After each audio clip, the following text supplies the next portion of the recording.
Hey, Nighttime podcast listeners. Hope you're all celebrating the women's victory. Thank you for all the support this year and looking forward to a cracker 2023. Looking forward to seeing you guys next year.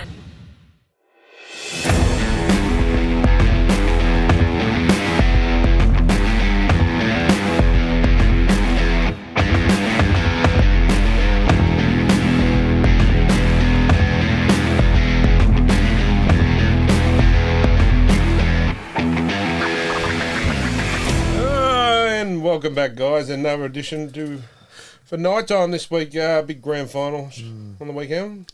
Congratulations to the Panthers and the NRLW Knights. Yeah, it was good to see.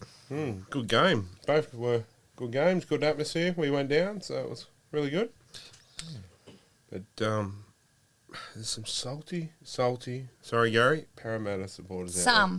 Not all. There's some really good ones. Good yeah, there's some really good ones like our floor boy Gary.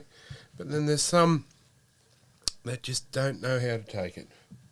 I mean, there's always got to be one. There's got to be one loser in every game. You know, it might be their team next year, but you know. But being there, I can understand why they're so cranky. Suppose losing both grades. It does hurt. First in history. Well, I'd stand up in the middle first when the Knights scored, and I stand out in the middle of them waving the flag, and then the Penrith, I've got Kylie's Penrith flag. You had all the Panthers supporters backing you for the Knights girls, though. Yeah, we did. Excellent. Yeah, well, it was good fun, but that's how it should be too. You know, like, you go to an opposition ground, and you know you get in a bit of the fun of that, but there shouldn't be any, you know, malice or something. You know, in it, just having a bit of fun. No, it shouldn't have to be that. No, the atmosphere should be nice. And, you know, one of the blokes said something to me, mucking around, being a smart ass. I said, well, mate, I've got to cheer you for the girls. I said, we haven't had much luck with the men's. So, you know, they all start laughing. And, no, it was a good day. Most of the crowd were pretty well behaved. You would have been in the hot sun most of the afternoon, wouldn't you? Oh, mate, we'll get into that in a minute too. But that's a big part of what's Cheese and Smith are off this week. But it was a good game, wasn't it? Good day. It wasn't a good game as far as grand finals go. Yes and no. And I heard a lot of people saying it, but it actually was. It wasn't entertaining. Well, I thought it was because the entertainment of how good, well, speaking about the men's first, how good the men Penrith team were. They just showed the class that they were. And let's face it, Parramatta's a good team. And to hold them out, you know, the Wales sort of died off in the end because I think they knew they had won it and, you know, a bit tired as well. But to hold Parramatta to that, you know, score line, you're doing well because Parramatta, they're a classy team. Well, I mean, you can see 2 late tries at the end were a couple of consos for Parramatta. So 28-0 there with, 10 minutes to go. So you can tell how good, you know, Penrith are just on another level. And I think a lot of it has to do with not just the 17 were on the park and the coaching staff, but all the way through the club. Like, they won all 4 grades. First, I think, in history that's happened. So, I mean, yeah, take your hat off to the club. They well deserved it. And maybe Phil Gould's 10-year plan or 5-year plan's now coming to fruition. I think a lot of it's got to do with 2 people. Ivan, obviously, and Cameron Cialdo. But unfortunately, Cialdo is now a Bulldog. I think the other assistant to Webster. Is it Andrew? Or Ben Webster. Ben, someone, don't know his first name, but he's going over to the Warriors. Ah, yes, yeah. So he's losing both his sort of assistants there. It'll be interesting to see how Penrith go next year, but from all reports I've heard, they're not worried. Because they've got that junior base coming through, which used to be Newcastle. I watched the state game a little bit before the Knights was on. And, killed them. Yeah, but there's a hooker going through, Sonny Luke, his name is. He's going to be probably the next Coruscant, so they mightn't lose too much. And they've bought Luke Garner from the Tigers as well, so maybe not a like-for-like for kick-out, but yeah, that's some big shoes. Shoes to fill, yeah. But you know, as they say, you know, next man up. So, but yeah, I mean, I was very impressed with the Penrith how they played. They couldn't put a foot wrong. You know, I do feel sorry for Eels in a way because Sevo never usually does anything wrong, and I suppose you got to put it back to Penrith again. They just were too good and didn't let him play the game that he usually plays. No, and with that, knocked the ball line over the line. To be fair, You don't stop Mike Acevo when he's that close to the line. I think it was knocked out, just jolted out with a tackle before he. But no one does that. You know what I mean? You'd back him any day of the week that close to the line. Yeah. So, credit must go to little pocket rocket, the Forbes Ferrari, Charlie Staines. Yeah, well, everyone was giving him a lot of flack, wasn't they? 100%. Yeah. And I'll put my hand up and say straight away, I'm going, what are we doing? You know? Because we all know if they're nice, I jump on the Penrith bandwagon. Yeah.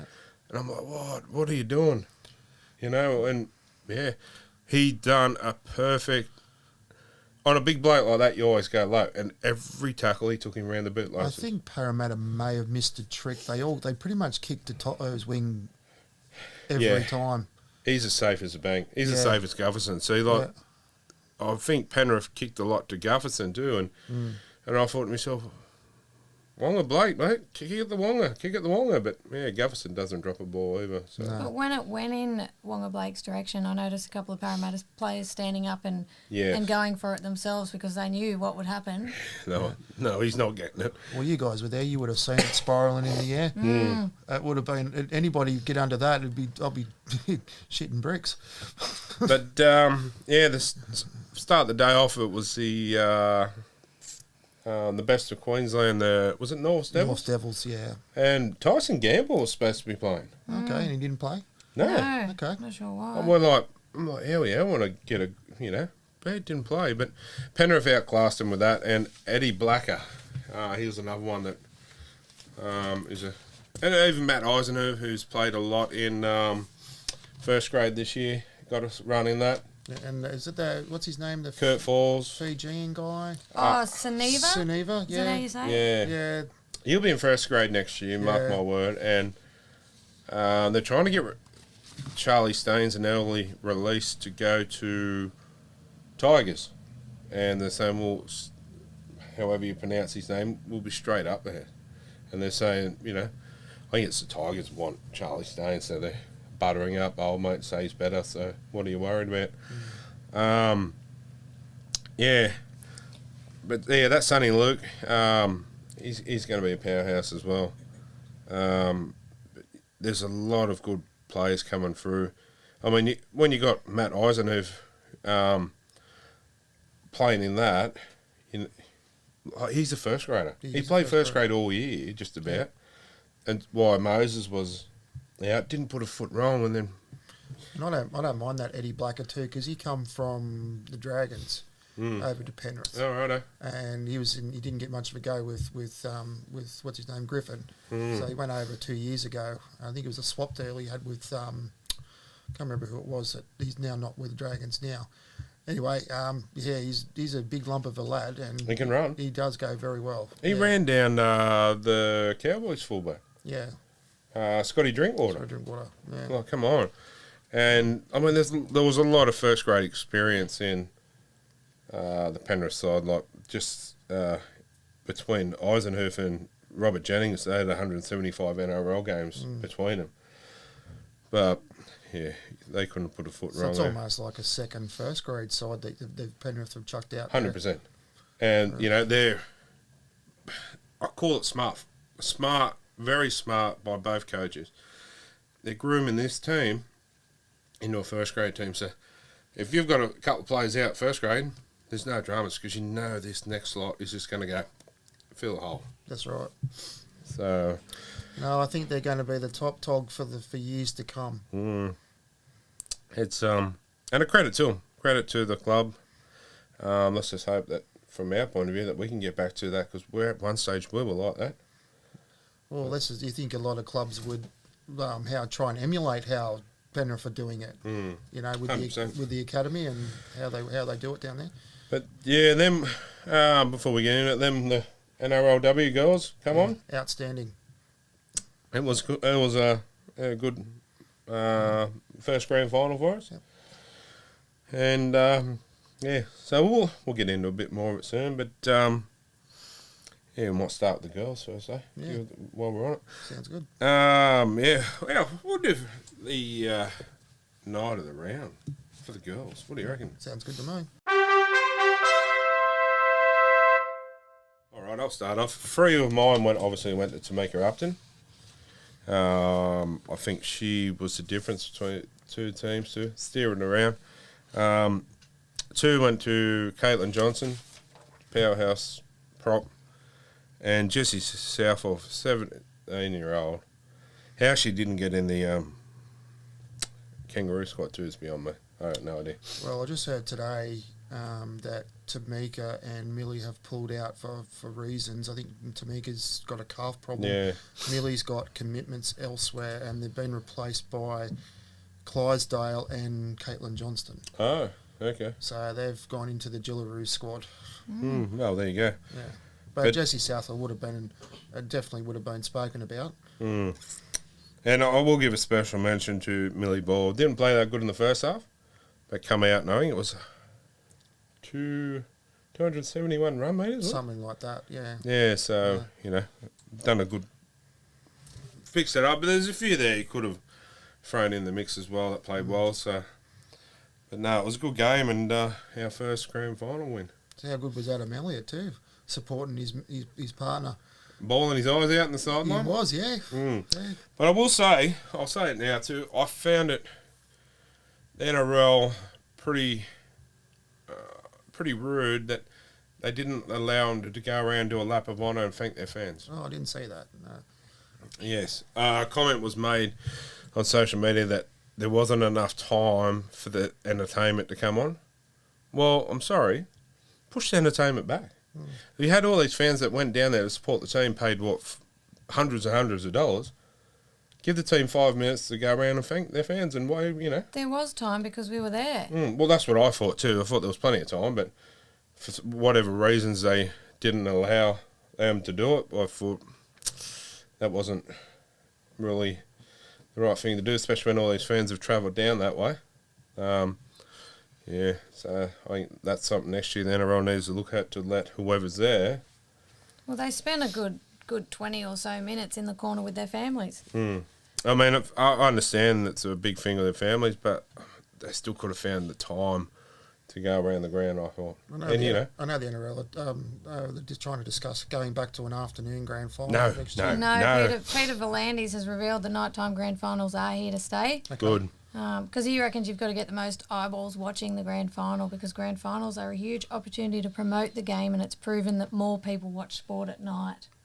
And to be honest, I didn't like it at first. I didn't, but I wouldn't have it any other way now because you look at that stadium the other night and it put goosebumps in you. The lights, the fire, pyrotechnics and all that stuff.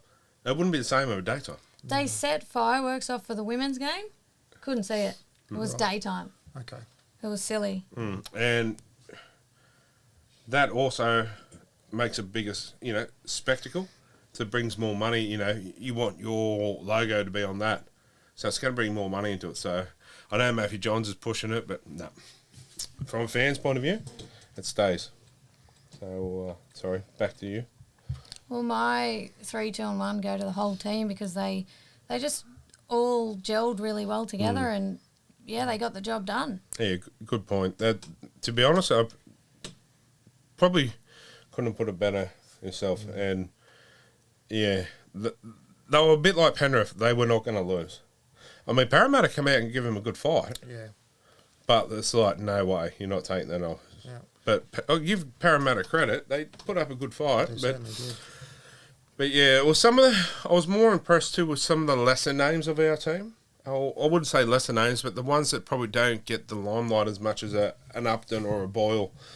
The Clydesdale played really well. And the young girl that went off hurt, Emma, whatever her name. Paki, is it? The winger? Yeah. Scored a try in that. And I thought she played well until she got hurt. So, Well, Tamika Upton became the leading try scorer in the history of the competition when she crossed over for her 12th try. Yeah. She got some speed to burn. I said at the start of the game too, I said to Kylie said she'll get the award. You just, to me, she's the Ponga of our men's team. You know what I mean? Like, it's just that piece of the team doesn't go as good if she's not there. She's like a Dylan Edwards. Yes. And I'd be wrapping her up. She'd be the first player picked on my team each year if I was Ron Griffiths. Well, as you know, you've got to have a good spine. So yeah, well, I hope with the 4 new teams coming in that they can, snap them up. Yes. Quickly. Unless they're on some sort of contract, I don't know how that works. But I don't think they will go.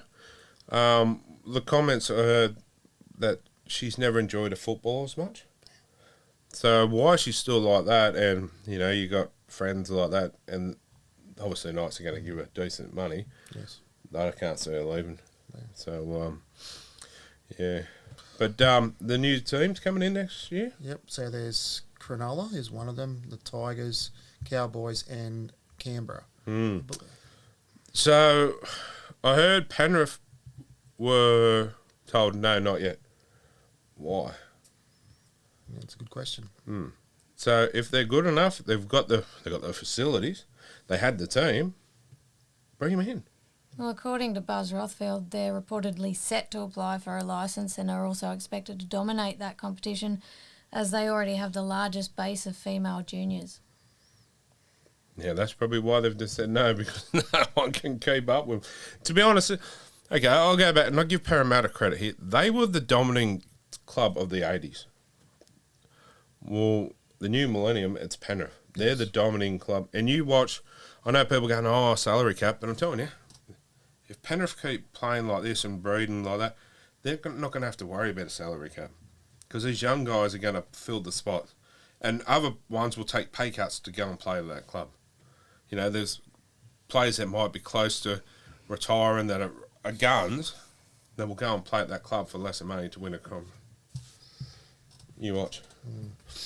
David Clemmer? No, get your hands off.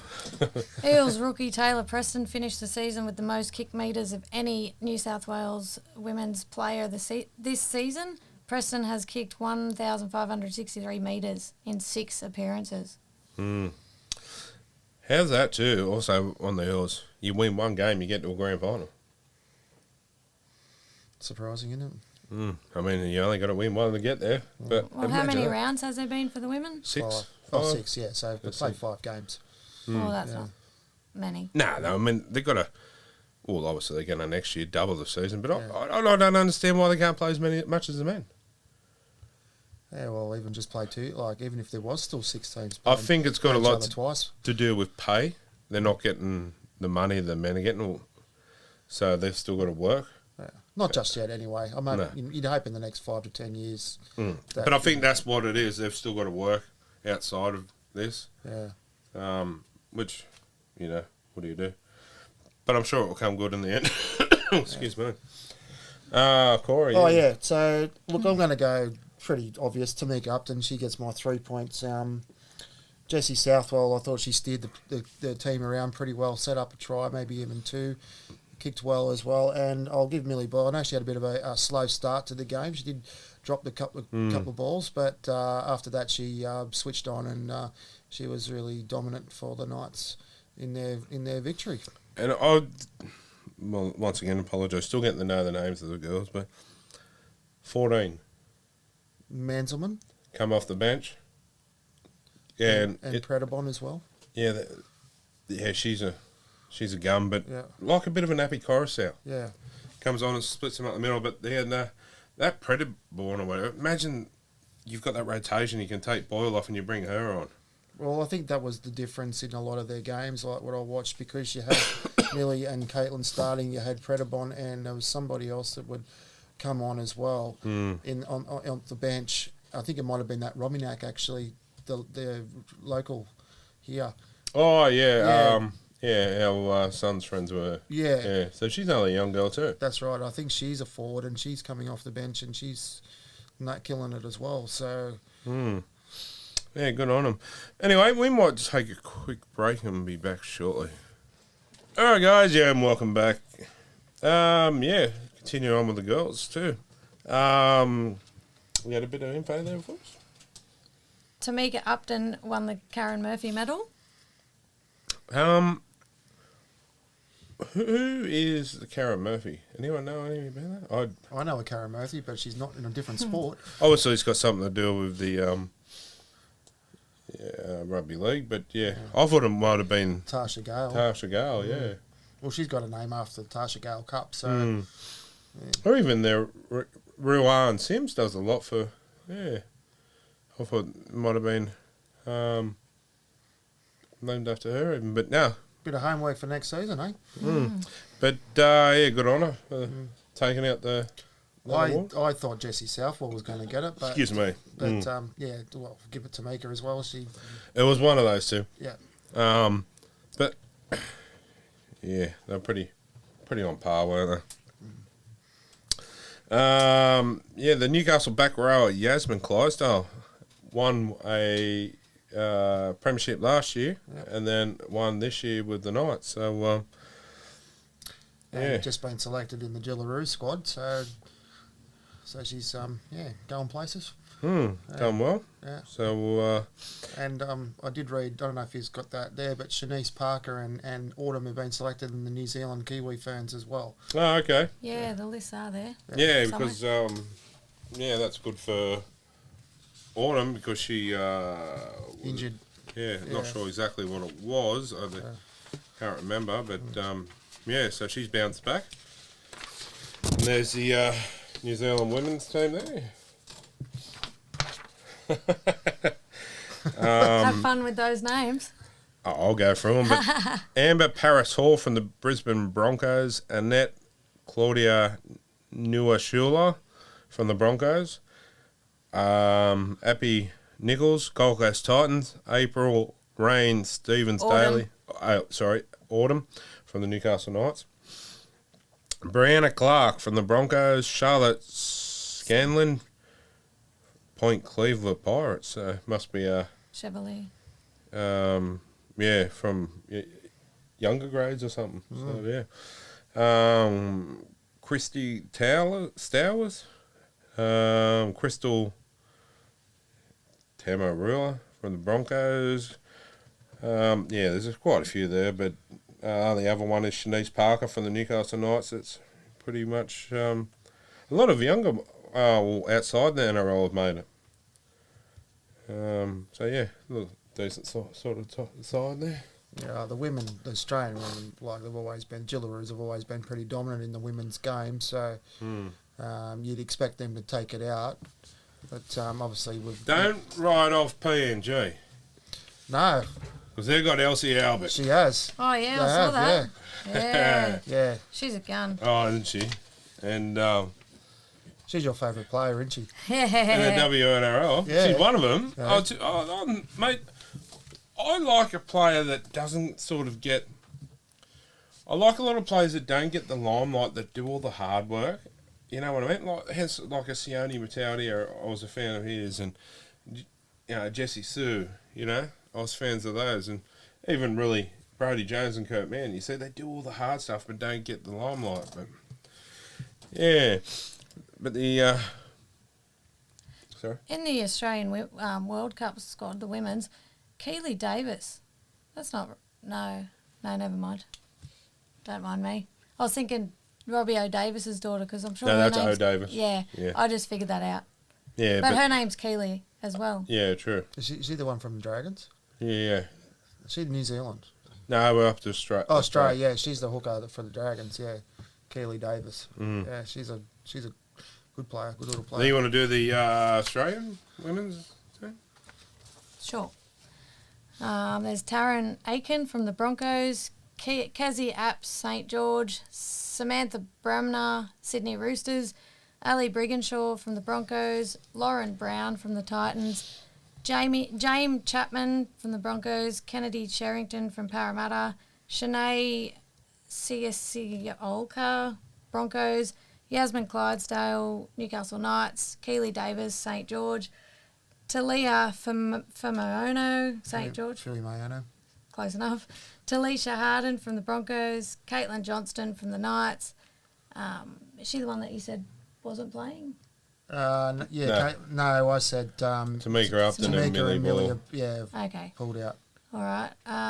Keely Joseph from the Roosters, Isabel Kelly from the Roosters, Olivia Koenig from the Roosters, Shannon Marto from the Titans, Evania Peliti from the Titans, Julia Robinson from the Broncos, Jessica Surgis from the Roosters, Samaima Tafua from the Eels, Holly Wheeler from the Dragons. Not a bad side.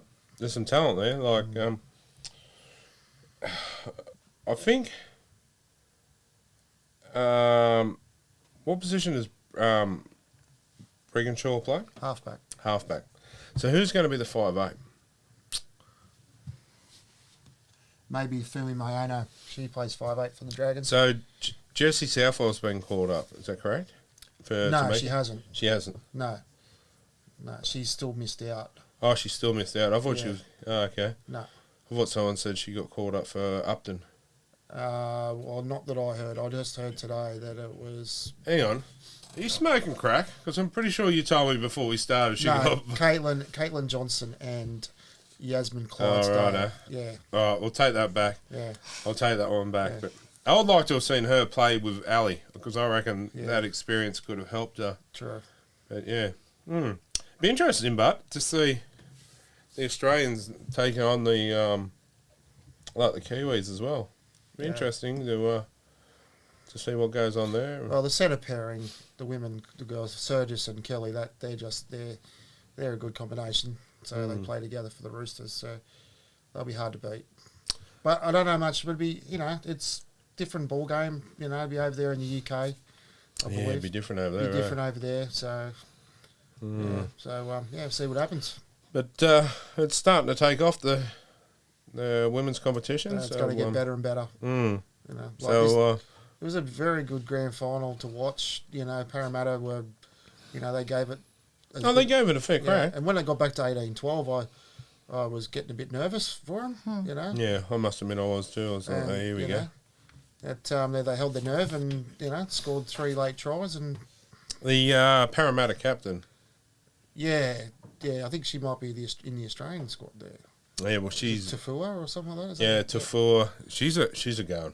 Yeah, She's she was hard to stop. she's also a class act too. Like just what she was talking about on stage. Hey, she don't mind a chat on Speech, stage. yeah. No, but she spoke well. But yeah. but yeah, no, that was a good grand final. But what caught my eye? We might get on to what caught my eye. Did you have any what caught my eyes from the women's game? Ow! My eye! Ow! Ow! Ow! Ow! No, I got one from after both games. That was very quickly. I don't know if you guys actually know this, but do you know the guy that was caught taking the pads off? Oh, stop it! You've been reading my notes. No, I haven't actually. Mark McClendon. Mark McClendon. All you Raiders fans out there would know Mark McClendon. The Yeah. two, McFadden and McClendon, they were Yeah, halves. that's right. I didn't realise it was him at the first. No one knew because he had a beard and everything. So, Yeah, 43-year-old. Yeah, how did he get on the field in the first place? Because obviously the ball was down there, I ran, so we'll take notes down there. And all of a sudden you could hear the crowd, and it was right in front of us.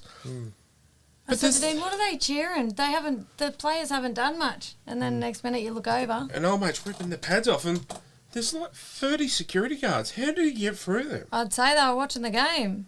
Yeah, well, it's like that one in Wollongong this year where it took 5 minutes for security to get out when they were all down the other end. but when they did get him on the ground, I must admit they weren't gentle. No. Because they had to act quick. Well, he played 165 games for Canberra between 1998 and 2004. But he got fined $5,000 for that on the weekend And and banned from the stadium again. Yeah. But, Is that a full term ban or? yeah. Yeah. But he's what do you put it? An activist now, is Yeah. As I say, what was his message? it? He had end coal and gas and oil on the front, on the back. It read "For our kids." Right. So he's On his shirt. one of those I'm not against people protesting because everyone's got their right to an opinion, but I'm against the ones that cause dramas, like tie yourself to a train line and stuff like that. And I'll call them gooses because that's what it is, causes issues. But if you want to protest, that's fine. But he should know better, being a former NRL player. You know what I mean? Like, I'm sure there's other ways he could have got his point across. Maybe he's had too many hits to the head and he's got some concussion, thought he was going back out there. Well, Parramatta could have probably done with him. Well, It was pretty quick. Man, he was a quick player in his remember time. him, He had a little pocket rocket yeah, with he the was. headgear. Yep. Maybe he should have wore that again after the knee to the head I've seen him get. But, yeah, there's always one. But it was funny. Is that where you were going with what caught my eye, or Pretty much. Dean's Yeah. just Sorry about that. gone off on a tangent? Yeah. I'll shut up now. I mean, I couldn't find nothing out of both games because there was nothing really, because everything was just sort of went as planned. There was nothing out of the ordinary for the grand finals. But I just thought that afterwards sort of just caught my eyes. I thought, So they showed that on TV. But not much, I no, heard. they didn't. No, Because the play was up there, ran. So there probably would have been a camera on it, but... I didn't think they'd give it any airtime. See, that's where he's a goose. To get his point across, he should have done it when they're waiting for a dropout or something like that. He would have got more on TV. Now, if someone hasn't got footage or, it didn't get the desired effect that he was hoping, I don't reckon. Like, mate, the big bloke that done a nudie run, that went all over TV. He got his point across. Gordon Tallis. Yes, it was only a little point, but he got it across. But, anyway, before I get in a bit of strife, what's your time? What caught my eye was on the Parramatta League Club Facebook page. They had a post up just before the grand final saying, just a reminder for our event tomorrow, for the safety of our members, visitors and staff, large flags and umbrellas will not be allowed into the club or outdoor live site. We are allowing small flags. All bags will be searched and must be smaller than an A4 in size. Paradise Outdoor Live site, no BYO alcohol. It is recommended you bring your own poncho, dress code. Only Parramatta Eels, New South Wales and Australia jerseys will be permitted to be worn at the club. Now you tell me, if you've got a Parramatta and a Penrith supporting family, That's right. and you both want to go to the club for a nice, afternoon, night time, one of you aren't allowed in. Yeah, I found that discriminative. Was that the word? I'd call it offensive. Yeah. Okay, so if I walked up my Knights jersey, I'm not allowed in. No. I'd like to see that. And you go to Penrith and you see people walking around in different jerseys, and No, you should be allowed to. security's there for a reason. If they start trouble, kick them out. I think it was more of look at all of our Parramatta fans. But, yeah, I find that... They certainly cleared out pretty quickly after the grand final. They didn't hang around. They all went home. But that's wrong. That's wrong. That, to me. Like, you wouldn't see... Yeah, I don't think you'll see that again. I'd say there's been some uproar about that. Has to be. Has to be because, well, that's... How do you put it? It's taken away people's rights, in a way. I guess they're trying to not to have any conflict. But... Well, there's a stadium there with 83,000 people. But that's what security are employed for. That's right. Like you said. And, it probably brings more money into your club. Yeah, I found that a bit hard to swallow, so to speak. But, It was different. Was that yours? Yep. Okay. Well, mine was a pitch invader. Sorry. Yeah, I'm sure. But, Still in your notes again. still me bloody notes. But, also, I'll go back as well. I've got a couple of things. The food. Okay, we went and got a little bite to eat. And I looked at food and being a bit of a tight ass, I said, I'm not paying that. I said, I'll go a cheaper option. I'll get a hot dog. It was $6. So I opened it. I looked at it. No word of a lie. I got an iPhone 11. Wasn't even that big. It was about the size of your iPhone, so I'm not paying that. It was I dry. thought you were going to say the bread was stale. No, so I put it back. And Kylie says, just get one of them burgers. I said, $16.50. The Matt Moran burgers or whatever they are, the chef. I tell you what, he needs to go back to cooking school. because they were garbage. $16.50, it was garbage. I said to Kylie, I'm going to get a sauce. I said, because I bet you it's that dry, I need the sauce to wet down, and it did. It was, I wouldn't pay it again. We should do that next year if any time that we go to a different ground, whether it's Sydney or... That's what we've been doing, but Yeah. it just, doesn't seem to happen. But, it was disgusting. But before you went in the ground, there was like food Oh, yeah, that was good. vans everywhere, and they had really good food. Wood-fired pizza, we had a Pluto pup. And, It was pretty good. I saw you on TV. oh, did you? That's Yeah. just before we ordered our Pluto butts. Yeah. With Sammy Friday and... Sammy and Jonathan Thurston. yeah, they're advertising Man Shake, and here I am in the background with a Pluto pup. So, but I've got a few other things, but we might save that for after the break. It's more of a Yeah, Penrith discussion. I've got another one too, actually. How many eyes you got? I've got enough. All right, quick one, and then we'll head off All to the break. right. Jonathan Thurston actually trying to recreate his 2015 heroics by kicking one from the sideline. It was an epic fail. Oh, was it? We Yeah, missed that. You missed it? Yeah. Yeah, no, we tried to emulate it and Did he have footy boots on, but or proper shoes? No, I think he had proper shoes Yeah, on. that's probably after. But he didn't go anywhere near the post. Oh, really? No, it went way wide. Mm. Yeah. Anyway, we'll take a short break and be back shortly. All right, guys, and welcome back.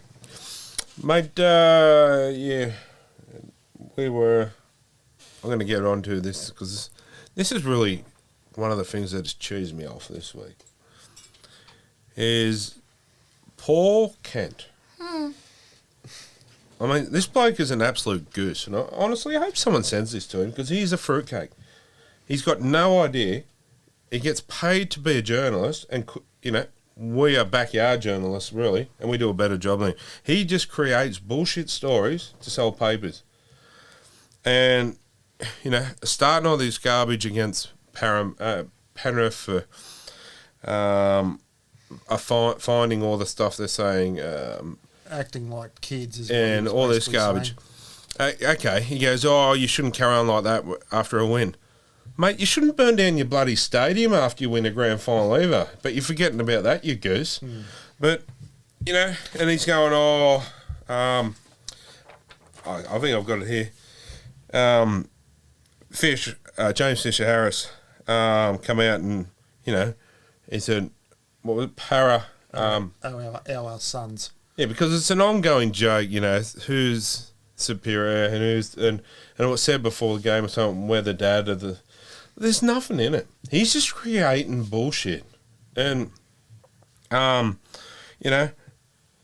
Fish come out and said that they're the greatest Penrith team. Well, he's right. And Greg Alexander, Mark Geyer, this has come from Penrith legend. They are the best Penrith side ever. They have won back-to-back premierships. No other Penrith team has done that.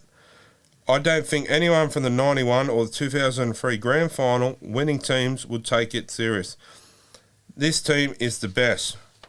What he said is true. So that's come from a Panthers legend, to be honest. Legend. And Mark Guy's a straight shooter too. That's right. A spade's a spade with him. So this poor goose Kent coming out saying it's disrespectful to the greats of Penrith. You've just heard it from one of the greats. It's not. So he needs to pull his bloody head in because honestly, he's just you get on the internet and every hour or so, Fox Sports, which is NRL 360 from this goose, and the Daily Telegraph, I believe, is that goose again. Yeah. They're pushing that every hour. Find something decent to write about, or give your job up, mate. Like seriously, it's gutter journalism. He's got no idea, and he shouldn't be on the airways. Thank God for Braith and Asta on the panel with him, because Braith talks a bit of, sense, and he's just a goose. He shouldn't be there. I liked when Ben Ikin was on the show, but Braith's been pretty good for him this year on 360. Well, even Greg Alexander, he goes, I don't find anything disrespectful about what James Fisher-Harris said.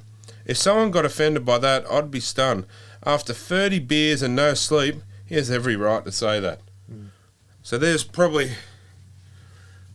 two of the immortals of the club coming out and saying they've... And Alexander's a board member. That's right.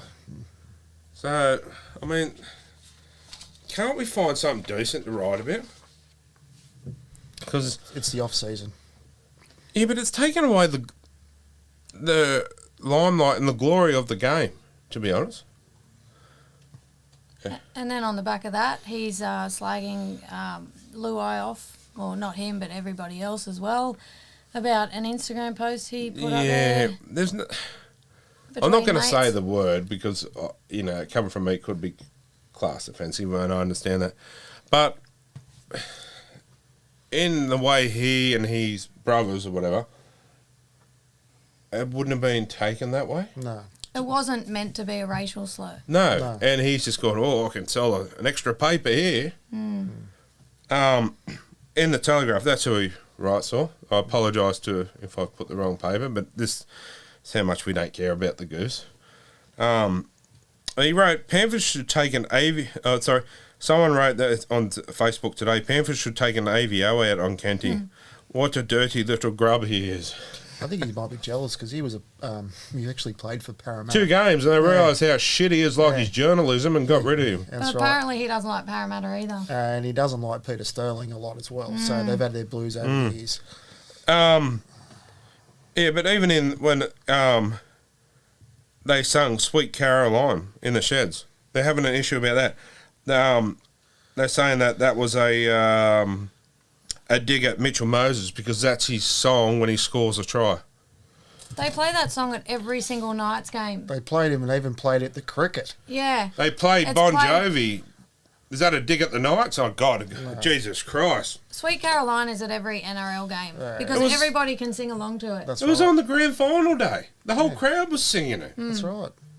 And I'm like, oh, here we go again. They're playing this song and then we start singing it because Yeah, it I gets did. stuck in your head. I think I was singing it on the way out of the ground, to be honest. But you know what I mean? Like, so they were singing Bon Jovi. Was it Dead or Alive? I think they were singing. No, it was Bed of Roses. Oh, it was something anyway. So who's that a dig at? Come on, Genty. That just really gets my goat. There's just gooses like him, you know. And What was the song? What was but you know what I mean? Like, he's having a dig at Penrith. But look in your own backyard. Parramatta burnt down the stadium in 1981 after a grand final win. You know what I mean? What I'm getting at too is stop having to go at one team's fans because there's no club that goes, oh, they've got the worst fans in the world. Living on a Prayer. Living on a prayer, that's right. Every club has some bad fans. Every club has some really good fans. And he's just talking shit to sell a paper. And I tell you what, you shouldn't be on the air. He's just trying to tarnish our win. Like he's dragging their name through the mud and it's horrible. But he's reporting stories that are not there, like today. David Clemmer's going to the Tigers. He's been over there looking through the facilities. Well, mate, you're a goose because Clemmer's in Byron Bay. So how can he be in Byron Bay and also at the Tigers? I'm not saying that there's not a deal there to be, that could be. But he wasn't at the Tigers, and I know that for a fact, but we won't go there. He was at Byron Bay with family. So if you're going to write a story, get the facts. Don't start, because to me he just looks like a goose, even bigger goose. And I mean, we report through our show what we, but we're novice. This bloke's supposed to be a professional. I tell you what, hands down, we could beat him at his job because he's an absolute tool. Yep, I'll second that. But yeah, that just got me going this week. I thought, what an absolute goose. I never liked him in the first place, but He's very schmug, in my opinion. But why? The game's been through a lot of, pardon the French, but bullshit through the years. And the image of the game has come back really good. We had our little ups and downs with, like Tyrone May's little, but they're little things compared to what So stop tarnishing the game again and just it's the fans' game and you're destroying it for the fans, mate. And without them fans, you don't have a job and you don't sell papers. So he needs to stop the bullshit because, or people just need to stop with his buying his papers or subscribing to it because does anyone read a paper anymore? Gary, do you read a paper? Yep. We sell heaps. Yeah, I do. The older generation. Most of the stuff that's Oh, Got to dig at me? No. I mean, like my dad and stuff. Like Yes. he doesn't get on Facebook and find everything out on Facebook. most of the stuff on what you see on the paper is pretty much on Facebook anyway. So that's so right. the ones that aren't on Facebook, like your mum, yeah. she might buy the occasional paper. Yeah, and I knew stuff. what you meant. I just thought it was a little bit of fun. It wasn't a dig at Gary because he's on Facebook. But you know what I mean? Like, that's really ticked me off this week. And, yeah, I mean, you're getting paid, mate. You're a professional. I know that's what sells papers, but It's got you talking. I'd love to talk to the bloke, like, face to face. Like, I'd love to give him my 2 cents worth. He'd probably laugh at me, which is fine. But, yeah, I just think he's a goose. Absolutely. I think someone said Dean Bulldog Richie. He's the only one that. Yeah, he goes all right. Yeah. Buzz Rothwell is another goose, but Yeah. James Hooper's a dickhead too. Sorry to say that word, but he's he's another one. But, yeah, I mean, yeah, that's just creating more. Like saying, oh, you know, the rift between Penrith and the Eels, you know, you're creating it, mate. There is no drama there. Like, as Fisher Harris said, he says, come out yesterday and said, I've got no dramas with the club, and I've got no dramas with the players or the fans. He said, I'm just keeping the rivalry going. What did you think of the Appy thing then? Do you think that was just a bit of tongue in cheek? Oh, that was just a bit of I fun. thought that was funny. Yeah. I didn't think anything nasty of it because Appy's not a nasty kind of person. Because that's another thing they were discussing. I'm still laughing at it. Like, Because that was another thing they were discussing Yeah. as well. So Yeah. like, But they just got off a bender. They've had no sleep. Why not save the fan day until, like, today? they had to make him come out at 9 o'clock in the morning. Yeah, when See they had Nathan no Cleary? sleep. they got Yeah, the reporters they're- in face and he goes, I'm trying to get home to get an hour's He's sleep. got no That's shirt right. on. I agree with it. I do like the fact that it was Monday, Yeah. but have it a Monday afternoon. Yeah, let them have a little bit of a snooze. Because yesterday the Knights had their grand final parade, or whatever, and there was quite a few there. But if they had it on the Monday afternoon, I think a lot more would have got there. Because we couldn't get there. We took the kids. But how do you say to your boss, I need to leave, I've just had 3 days off from a long weekend, oh no, I'm going to leave early again today. It doesn't happen. No. Especially if your boss is a Parramatta supporter. You know what I mean? Like mine. Yeah, so, yeah, how do you do it? I just think I'm happy for the Sunday. Give them a bit of time to recover. But in saying that too, I like the fact that it was there and then because it's just them being gooses and letting their hair down. There was no malice in it. There's no, oh, my kid's going to do the wrong thing now because he laughed at being a tiger.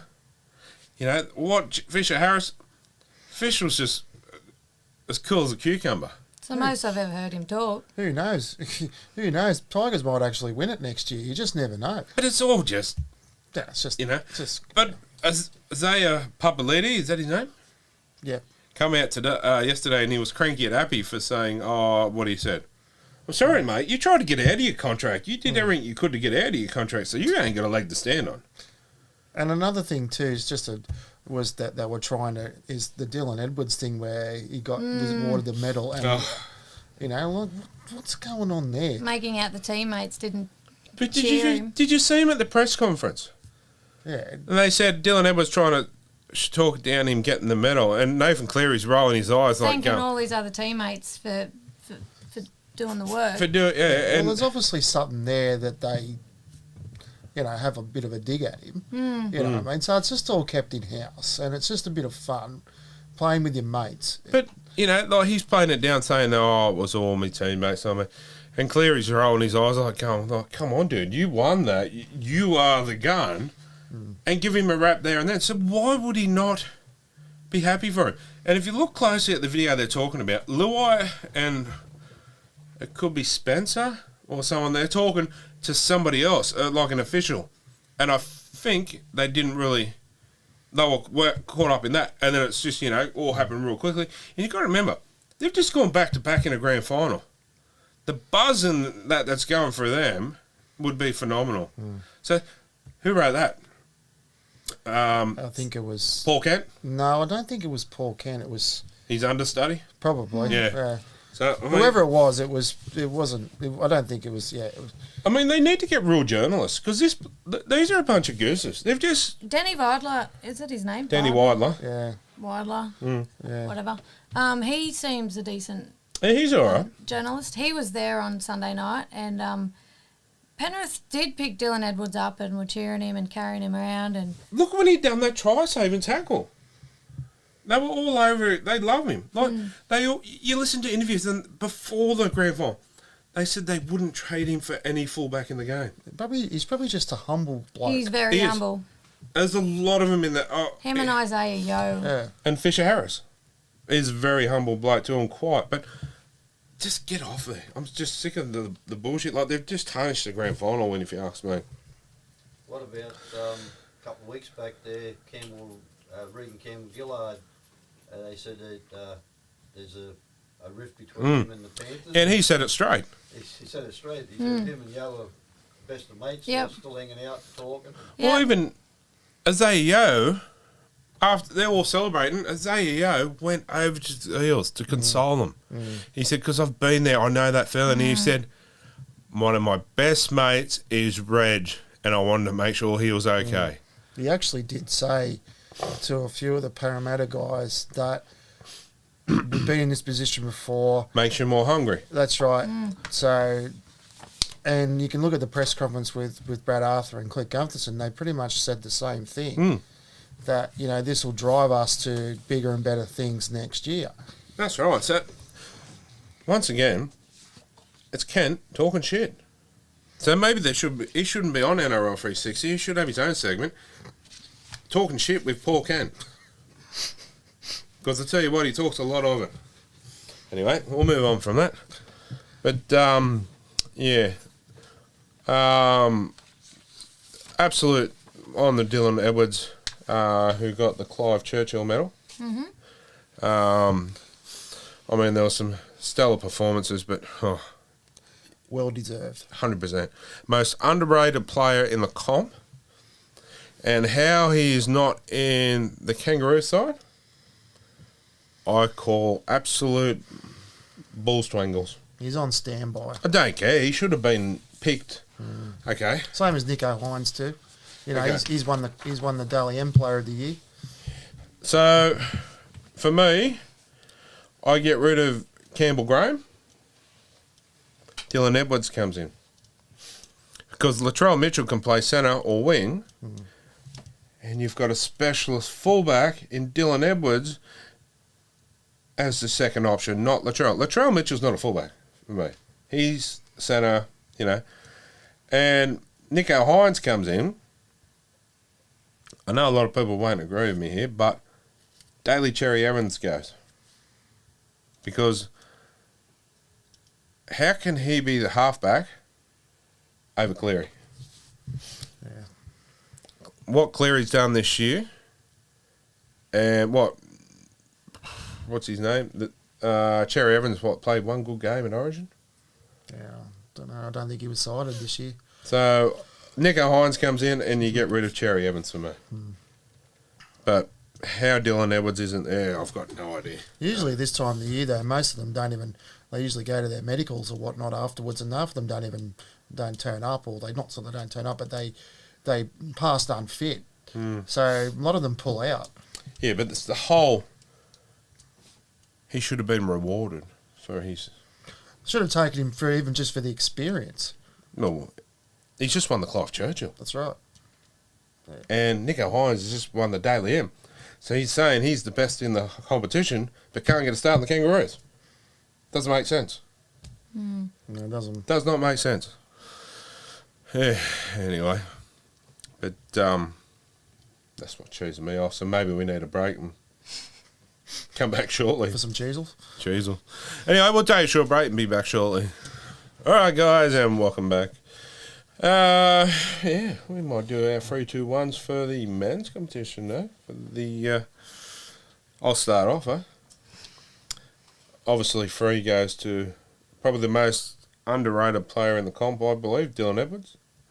2 had to go to Cleary. Like, just the way he steers that ship around is... I'll ask a question here, too. best player in the game? Pappenhausen? Yeah, no, I think Munster. he's definitely in the top 2. Yep. Yeah, I can't say definite, but I will say this: by the end of his career, he will be an immortal. 100%. Andrew Johns and what's his name? Jonathan Thurston. Was it Jonathan Thurston or was it former Storm and Roosters? Cooper Cronk said that he's miles ahead of them when they were his age. That's right. Yeah. I mean, that's a pretty big rap. But yeah, he's even gone that step further where Matt Burton was the king of bombs. Cleary's closing that gap in. Like some of them bombs he puts up, it's just like I just look at it and walk away. I wouldn't stand. I played fullback when I played footy, and there's no way I'm standing under that catching that. But I mean, you got to feel for Paul Wonga Blake. He hadn't bomb raided on him for, you know, you can understand how he lost him. But I mean, I tell you what, he's a special talent, and he'd look good in red and blue. Wishful thinking. Yeah, true. And my one went to 2 people. I couldn't split it here. It was Moses Leota, the wrecking ball, absolute machine, and Fisher Harris. I thought they paved the way a lot for Cleary to have a bit of time to put their bombs up, and it really stopped. Well, you got to look at it. Regan Campbell-Gillard's no slouch, and Junior Paulo. I reckon they pretty much stopped them from going forward. And my special mention, because I couldn't give 3 to 1 point, was Liam Martin. He did play well, didn't he? Yeah. On the edge, he made a lot of half breaks, didn't he? And went through putting pressure on him all the time, and I just think he's another one that. I mean, there could have been. There's heaps that you could have given points to. Azeo. He pretty much could have given it to the whole team. Yeah, it was hard, but that's mine. All right, my 3 also go to Dylan Edwards, mostly for that tackle. That was brilliant. 2 go to Tu'u, because not only is he a lovable guy, but he's a machine. See, that was. I'll cut in there. It was hard not to put 2 in there too, but I was just. You know, at the time I thought 2 could have even got man of the match if it wasn't for Edwards, but yeah, I mean, there's so many could have put in. My 1 goes to Charlie Staines. I was worried about him being matched up with Sivo, but turned out he played really well. And, I mean, I've been critical of Charlie too throughout the year, but I think he's learning. He's learnt a lot. He stood up. And he did he did his homework on Sivo. Because when you're playing a big bloke like that, what are you always taught? Tackling. Tackle him, yeah. Around the legs. Around the legs. A big bloke can't move with no legs. Can't And run he without did legs, that all game. Just went around the legs. You're going. He goes high on Sivo. Sivo throws him around like a rag doll. Yep. Not once did he try to go high. And, yeah, Charlie, you... I've got a special mention. Goes to Ivan Cleary because he gave his premiership ring to Matt Eisenhuth. Yes. Did he? Yes. Oh, okay. Eisenhuth played a lot of first grade this year for Moses Leota when he was out and that, and Fish. And, yeah, had to go back, obviously, to... Played against the Devils. Does all the assistants and that get premiership rings as well?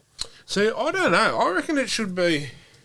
They weren't presented with one the other night. Everyone that's in that top 24 and have played a certain amount of games throughout the year or whatever should all get one. Because like Eisenhuth, he was a big part of how they got to that grand final. That's right. Even in the early part of the year too. Sean O'Sullivan, there's another guy.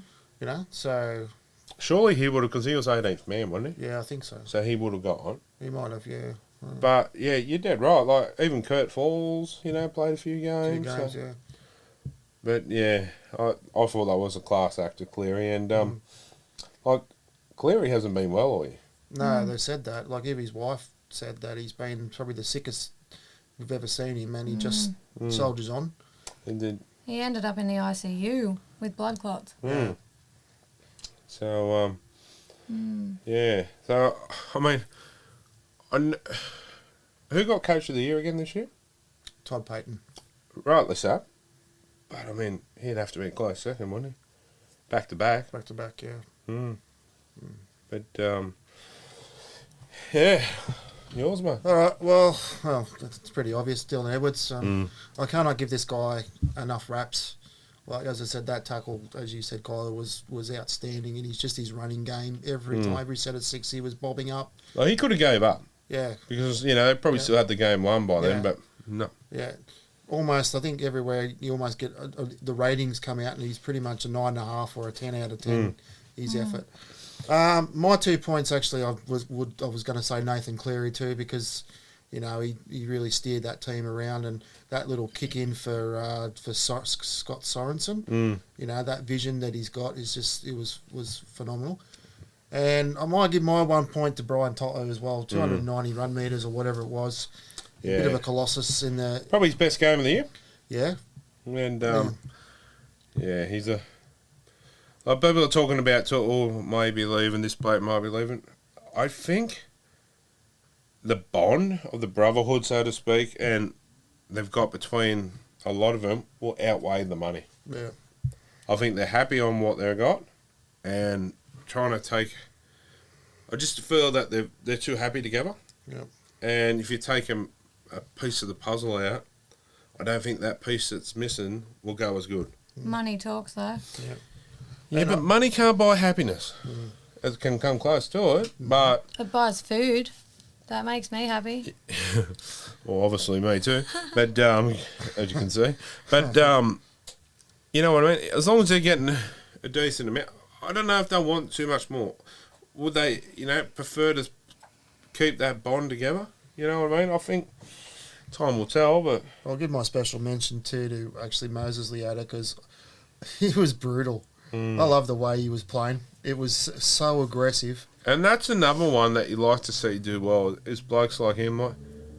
He doesn't get the raps he deserves. No, there's a lot of big name players, but you got your Scott Sorensens, you've got 100%. your Spence Lienus, you've got your Zayos. Like these guys do all the donkey work, and the big guns like Luai and Cleary and that, and get the chocolates, so to speak. So Well, I'm a big fan of Scott Sorensen. yeah, He's a workhorse. And even Spencer, but I'm afraid Spencer could be gone. To St. George. well, that was that rumour I've heard They're last throwing week. big money at him. Yeah. So, Well, generally the Dragons usually chase people over 30 years old, so they probably won't. he's safe for a couple of years. So, yeah. So we're a So bit of a, he won't come to the Knights. no, we're a bit of a retirement team, bit of Dad's army. Speaking of retirements too, this is another thing that I got quite cranky with the NRL. Josh Maguire, where's he going? Warrington, That's right. Jesse Sue, where's he going? somewhere in Hull. That's right. Josh Maguire got a send off at the grand final. So did Paul Vaughan, but he wasn't there. That's right. But apparently he was found making his own barbecue. Yeah, apparently I heard that. Yeah. But where was Jesse Sue's? Well, this is true. Yeah. The turtleneck twins, the Morrises. Morris's, yeah. When did they retire? Last year. So did Benji Marshall. And they got something this year. Yeah. Well, I find that, if you're going to give a couple that are going overseas, give them all. I mean, I can understand why they didn't do Tex, because Tex is still a kid and he's probably got a lot more years ahead of him. But, who's to say Jesse's going to come back? And I just think he should have been given a send-off too. And, or is it because he plays the Knights? You know what I mean? Should have happened, but it didn't. Anyway, that should have been for what cheeses me. Yeah. Some jokes for us, eh? Maybe. Yeah. Ha! Ha! Ha! Are you going to laugh this week? I laugh all the Stop time. lying. Stop lying.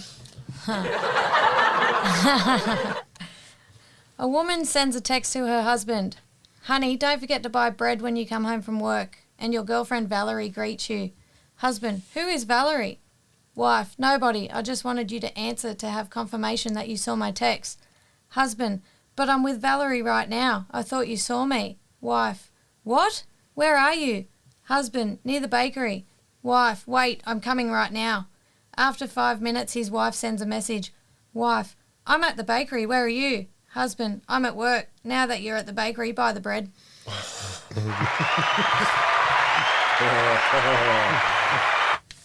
If that was me, I'd go, don't worry about it, I don't need bread. Yeah, true. Another one? Yeah, sure. The captain called the sergeant in. Sarge, I just got a telegram that Smith's mother passed away yesterday. You'd better go tell him and send him in to see me. So the sergeant calls for his morning formation and lines up the troops. Listen up, men, said the sergeant. Johnson, report to personnel to sign some papers. The rest of you men report to maintenance. Oh, by the way, Smith, your mother died. Report to the commander. Later that day, the captain called the sergeant into his office.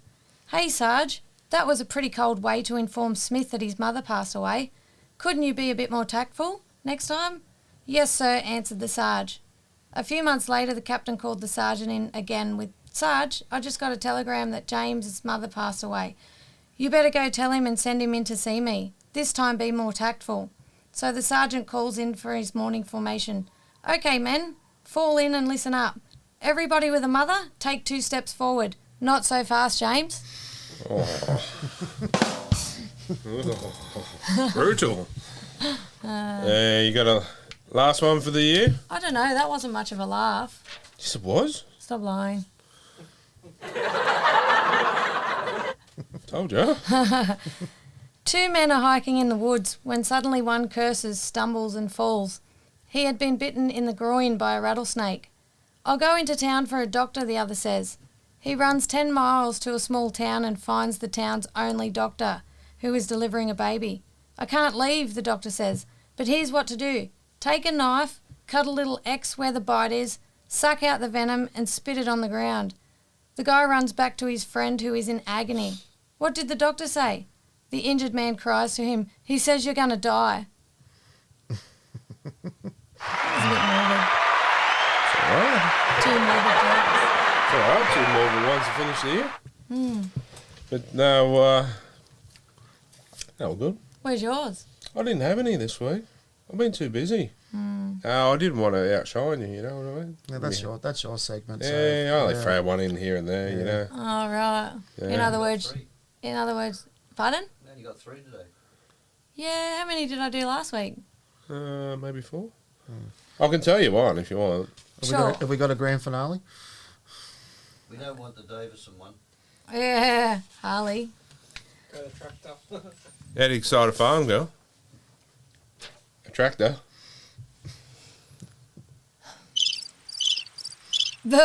Anyway, you got one more? One for the road. All right. One afternoon, a wealthy lawyer was riding in the back of his limousine when he saw 2 men eating grass by the roadside. He ordered his driver to stop and he got out to investigate. He asked one of the men, "Why are you eating the grass?" "We don't have money for food," the poor man replied. "Oh, come along with me then," instructed the lawyer. The man answered, "But sir, I have a wife and 2 children." "Bring them along," replied the lawyer. The lawyer turned to the other man and said, "Come with us." "But sir, I have a wife and 6 children." The second man answered.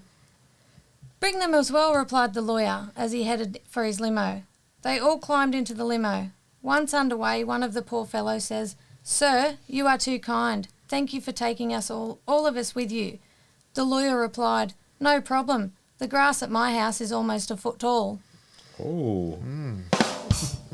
I like the first one. First one's my favourite. And I'll be better next year. no, they're good. I think they're great. Anyway, so that's you for the year, is it? Yeah. Well, yeah. On behalf of all of us here, we'd like to thank you for everything you do on the show, behind the scenes as well, and keep us in line. Well, I don't want to get fired. Yeah, you'll be right. But, yeah, we appreciate you coming on, and yeah, we love what you bring to the show, and yeah, we look forward to it next year.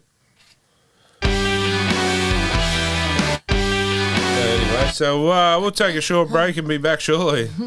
All right, guys, and it's that time of night again. It's time for Talking Schmidt. Talking Schmidt. And who we got there? Mate, you got Scott Gould from Solid Knights supporter. I'd like to discuss why Griffiths did not get Coach of the Year in the in the ladies. Mate, he did such a wonderful job. He took a team that didn't win a game last year to winning 4 out of 5, and they really should have beaten the Roosters. 100%. Only for a silly pass. And they win the grand final. Yeah, Who's the moron who picked this? I'm scratching my head at a few awards in the ladies there competition, the NRLW. There's a few Roosters I think that got and I don't think they should have. Yeah, I should have got the list, but there was a couple of awards I was thinking, okay.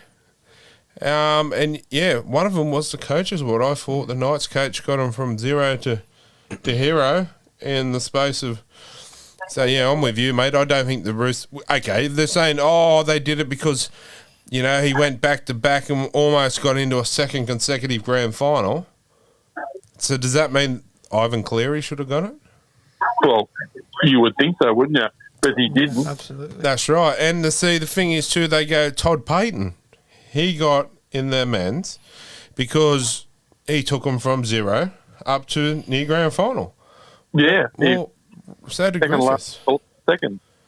So it makes you wonder, is there 2 separate judging? One for the men's, one for the women's? Most I possibly. think it all depends who's got the most money. Yeah, well, Uncle Nick, we all know Uncle Nick's got a big bag, so... Maybe Stevie Wonder's judging. Yeah, but it doesn't make sense to me, and I go back to, where your merit should win you these awards.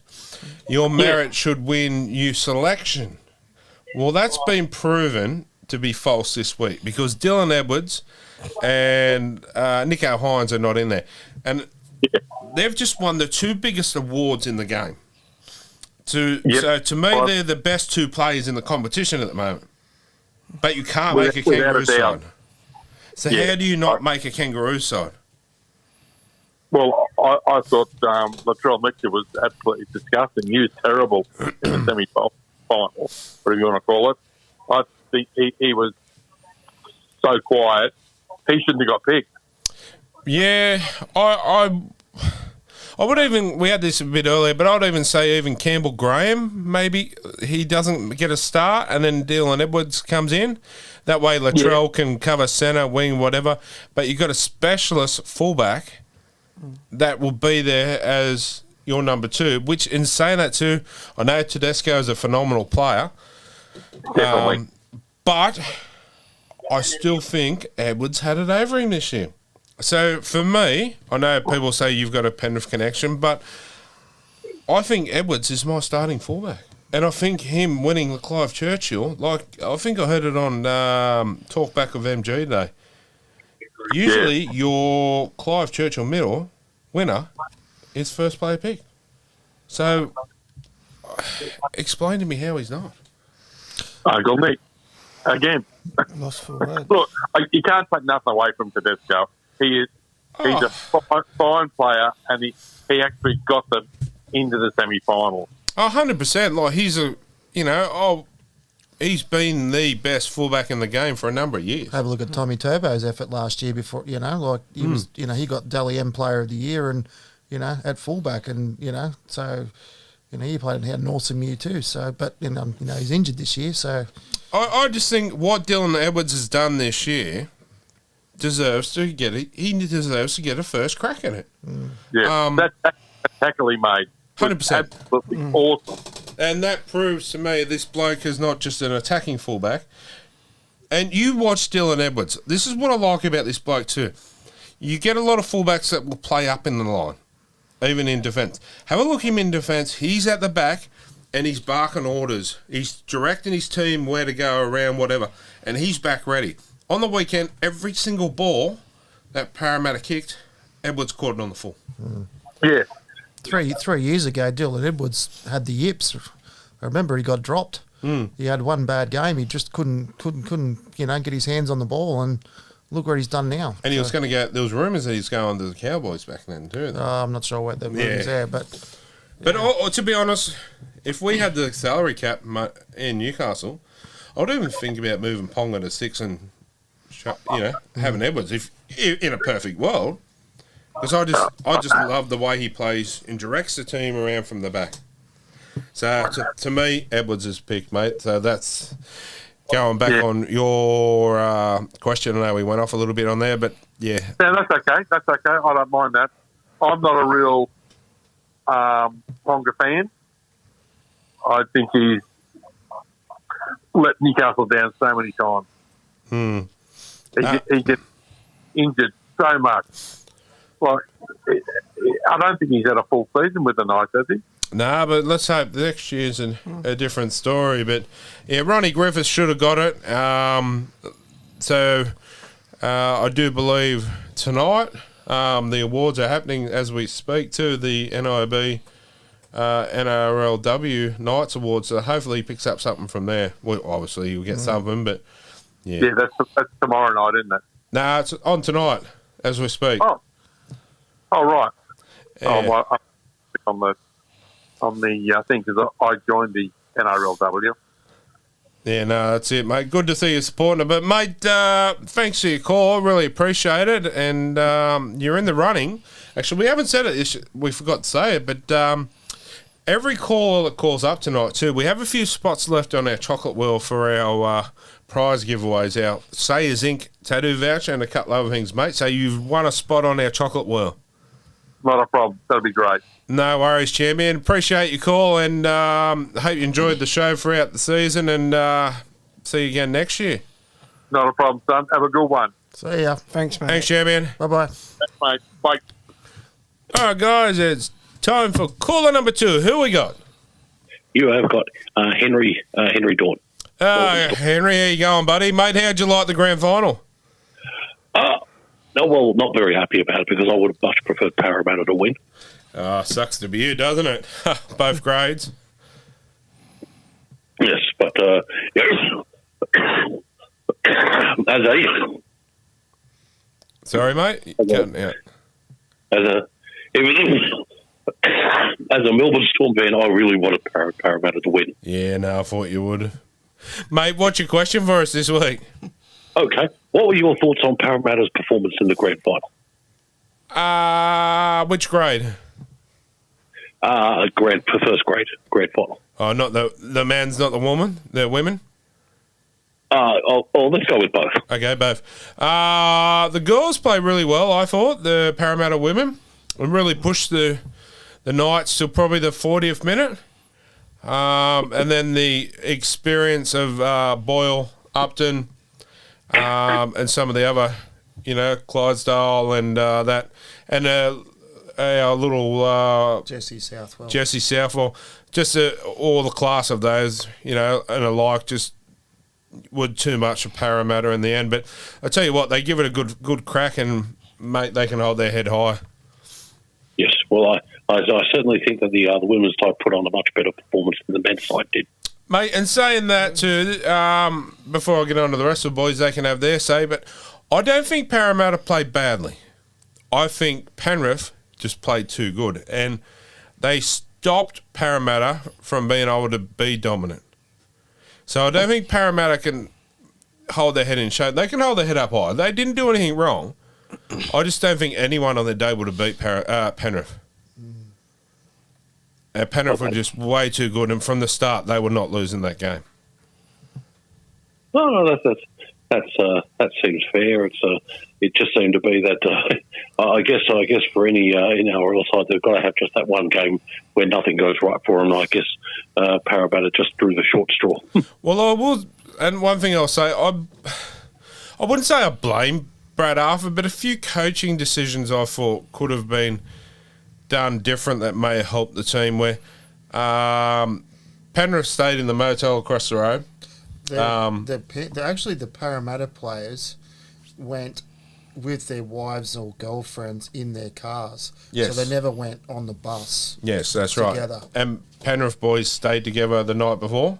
Yes. And I believe it was just across the road, and they come out and they had a walk around and really got into that this is a big game thing, where I think Parramatta were to take more of an attitude of it's just another game, and I think that worked against them. Yeah, Parramatta also refused to do a captain's run at really? at Accor Stadium. They all decided to stay at their base at Kellyville. Oh, okay. I mean, each to their own, but I just think that could have helped Parramatta mentally. To be honest, I don't think any of this wouldn't have worked. As you said before, Smitter, that Penrith were just in another league on Sunday. 100%. See, that's the thing. I don't think Parramatta played too badly. No. They were just And stopped. like you've said before, you shut down your big key players, and that's what Penrith did, and it worked. So, they can hold their head on. Like, they finished second. I mean, it's a successful season. And it just, they'll be back. Bigger and harder next year. Yeah, that hunger's there more. They'll lose a few players, and But every club's going to. yeah. So, Well, one thing I do like about Parramatta is that they are consistently showing their making their presence felt every season. So, they'll be back. And, Parramatta fans can, hold their head high and be excited for the next year. So, yeah. Oh, yeah. Well, for all the people that are listening to the program that are still salty about Penrith winning, are you guys familiar with Family Guy? What's that, sorry? Family Guy. Family Guy? No, I've never. I know who you're talking about, but I don't watch it. Yeah. You know what? Oh, okay. Well, they've got a meme. They've got a thing called Pepperidge Farm Remembers. Okay, which is based on a classic commercial. And I put up a post in the Rebels canoe that said, "Do you remember when Penrith won wooden spoons instead of premierships?" Pepperidge Farm Remembers. Yeah, no, I don't remember. But yeah, like every club goes through that kind of stuff. But yeah, no, they'll be back. They'll be back. They'll be back. But anyway, mate, once again, we appreciate your call tonight, and you've been on a couple of times this year, so we appreciate your input into the show this season, and hope you've enjoyed yourself on the show. I've had great fun, and thank you very much for including me in your special talking spit segment. No worries, mate, and hope to see you again next year. All right, guys, it's time for caller number 3. Who we got there? Christopher Vasolo. Ah, the old Mr. Vaseline. How you going, buddy? Good, thanks. Mate, what do you got for us? No, I was just wondering, what do you think? I know it's only early days, and we are not into the new season yet. But what do you think of the prospect of the men finishing in the top 8 next year, maybe a top 4, and the women going back to back with grand final victories? Well, the girls can do it, 100%, bar injuries. Yep. Yeah. Excuse me, but the big thing for the men's is injuries. Yeah. Yeah. People backing up for them. And I'd like us to stick with a consistent team, Yes. like 6 and 7. Whoever we pick, let's just stick with them. Because I feel constant changing didn't help. Whoever it is, just stick with them. Still word on the street there too that Luke Brooks is still in their sights as well. Oh, did you have to? I'm sorry, but whoever it is, you have to? let's just stick with them. Because the way I've been saying it all year, Queensland stick with their 6 and 7, their whole team. They stick with them, they persevere with them, and look what happened. Look at the dominance they had over that period of time. So let's just pick it, barring injuries, and just stay with it. If their form isn't good for a couple of games, stick with it. It will come good. So that's my view. And Exactly the same. yeah, I think you're right, Chris. If they stay healthy, I mean, it doesn't. That's every team, but if they stay healthy, keep Ponga on the park. There's your number one. yeah. Keep your $1 million man on the park. It all depends who we sign in the off season and who we don't. Well, the forwards, the forwards look after themselves. I think, Yeah. So, but you're right. It's the backs that the halves that they need to work on. So, Well, I reckon we're going to have a strong forward pack next year because we're going to have Clemmer, the Sarfati twins, Tyson Frizzell, Kurt, man, Adam Elliott, man. We've got a strong side, strong forward pack there. yeah. So, Yeah. I mean, I'd even go as far as if we don't sign... We've got Tyson Gamble coming in the halves. Let's just find a halfback that we're going to stick with because Tyson will probably play 5'8". Yes. If not, move Tyson to halfback and maybe even put Kurt Mann at 6. Chris, I'm going to say this. I think let's just put a ballpark figure here, or ballpark crystal ball. I think they will make the top 8 next year. 100%. Yes. They might finish in 8th, 7th spot in the lower, not the top 4, not just yet. Okay, well, I'm going to give a bold prediction early. 7th. Okay. I was thinking around about that too, 7th or 8th, yeah. I'm going 6. No, you were not. Okay. 6 to 9. 8, 7, and 6. Yeah. What do you reckon, Chris? And one for the crazy lady. Could Penrith actually do it 3 in a row, 3 grand final victories in a row? I say yes because of their juniors. Yeah. It'll be a hard task, but the juniors have got coming through have shown this year what they can do, so I say yes, it can be done. Not saying it will be done, but it can be done. Yeah.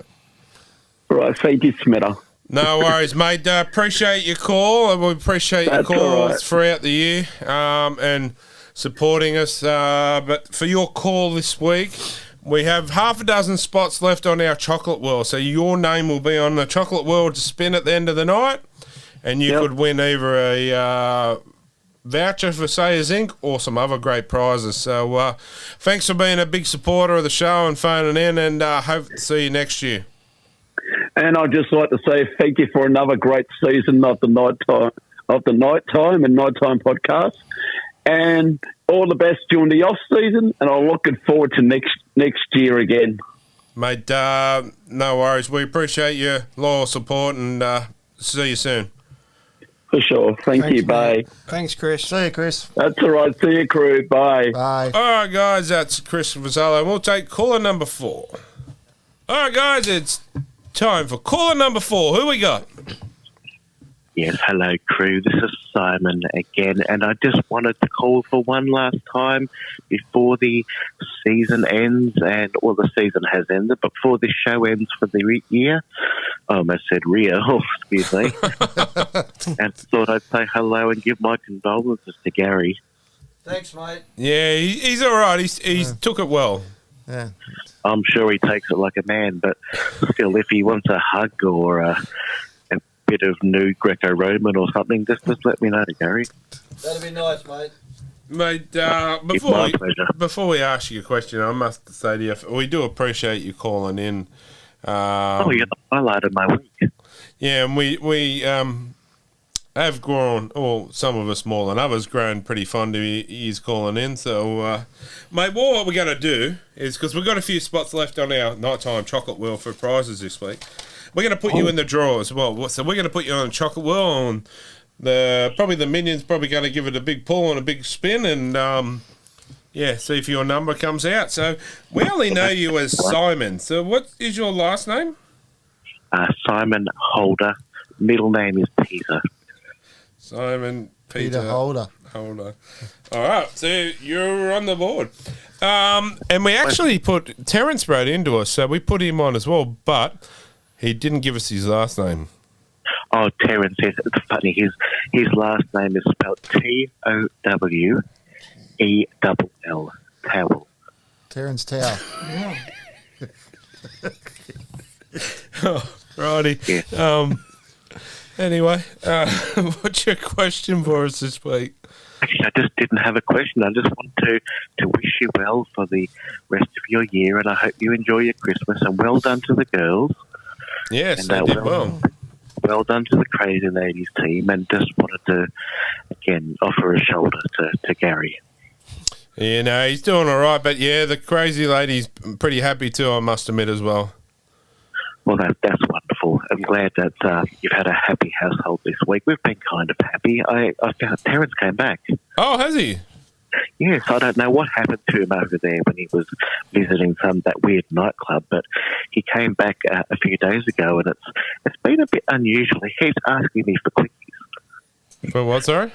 Yeah, he keeps asking me for quickies, and I only worked out after a lot of exertion and effort that he meant quiche. So I don't know. Oh. Yeah. Did you get rid of your South African mate? Oh, helmet, yes. No, helmet's gone. Is he? Wait, what, was he German or something? Yeah. What was he? Was he German? He was German, that's German. right, from Dusseldorf, yeah. That's right, yeah. Helmet for Dusseldorf. Slobberknocker. Yes, Helmut Schlaubernocker, and he's gone off to venture to the wide blue yonder somewhere. I'm sure he'll call back one day or call in again. But Terence is back. He's not here tonight. He said he had to go to the hospital for some tests, which is funny because they didn't know he was studying to be a doctor. But yeah, here we are. Maybe he was studying to be a gynecologist. Well, that'd be unusual. He hasn't got one.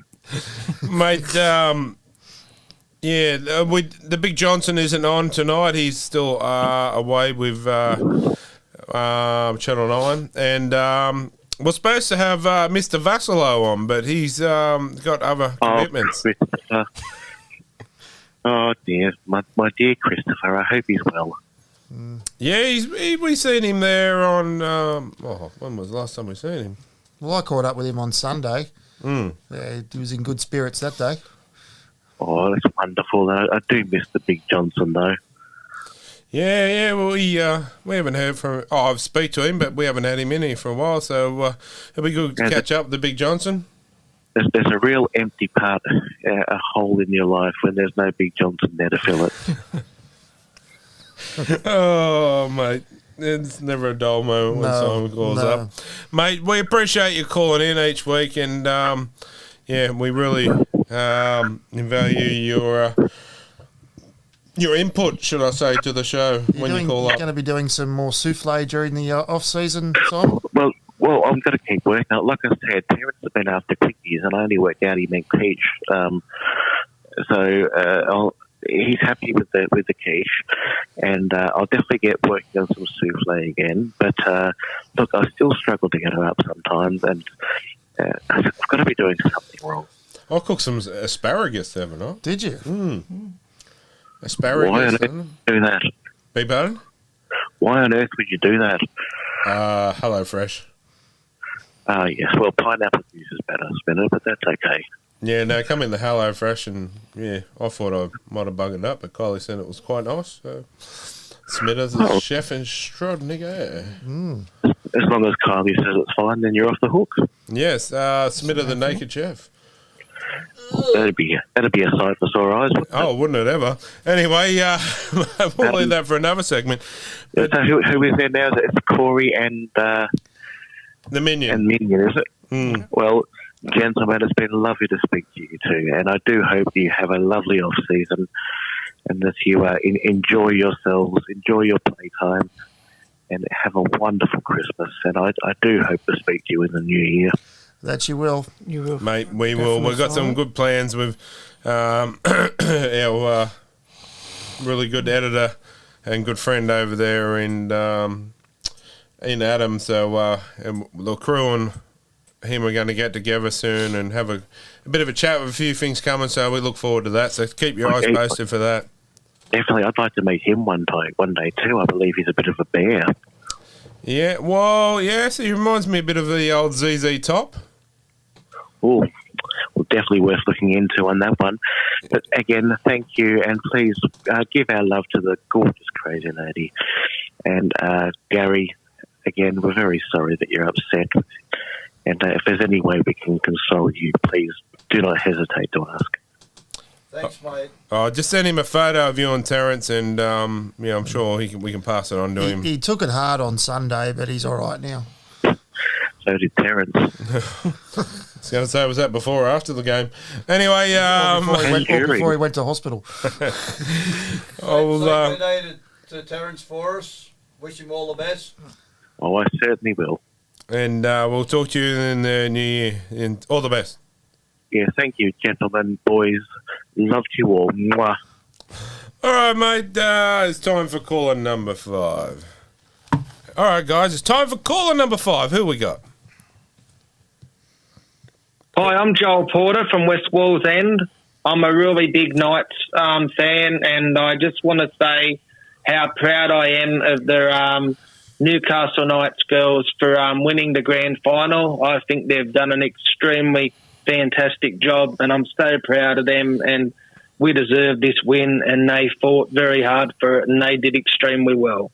Yeah, mate, they did a wonderful job, and it's good to see. Yeah, sure they did. See them.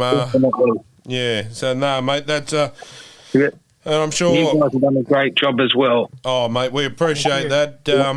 I love having you guys on the podcast.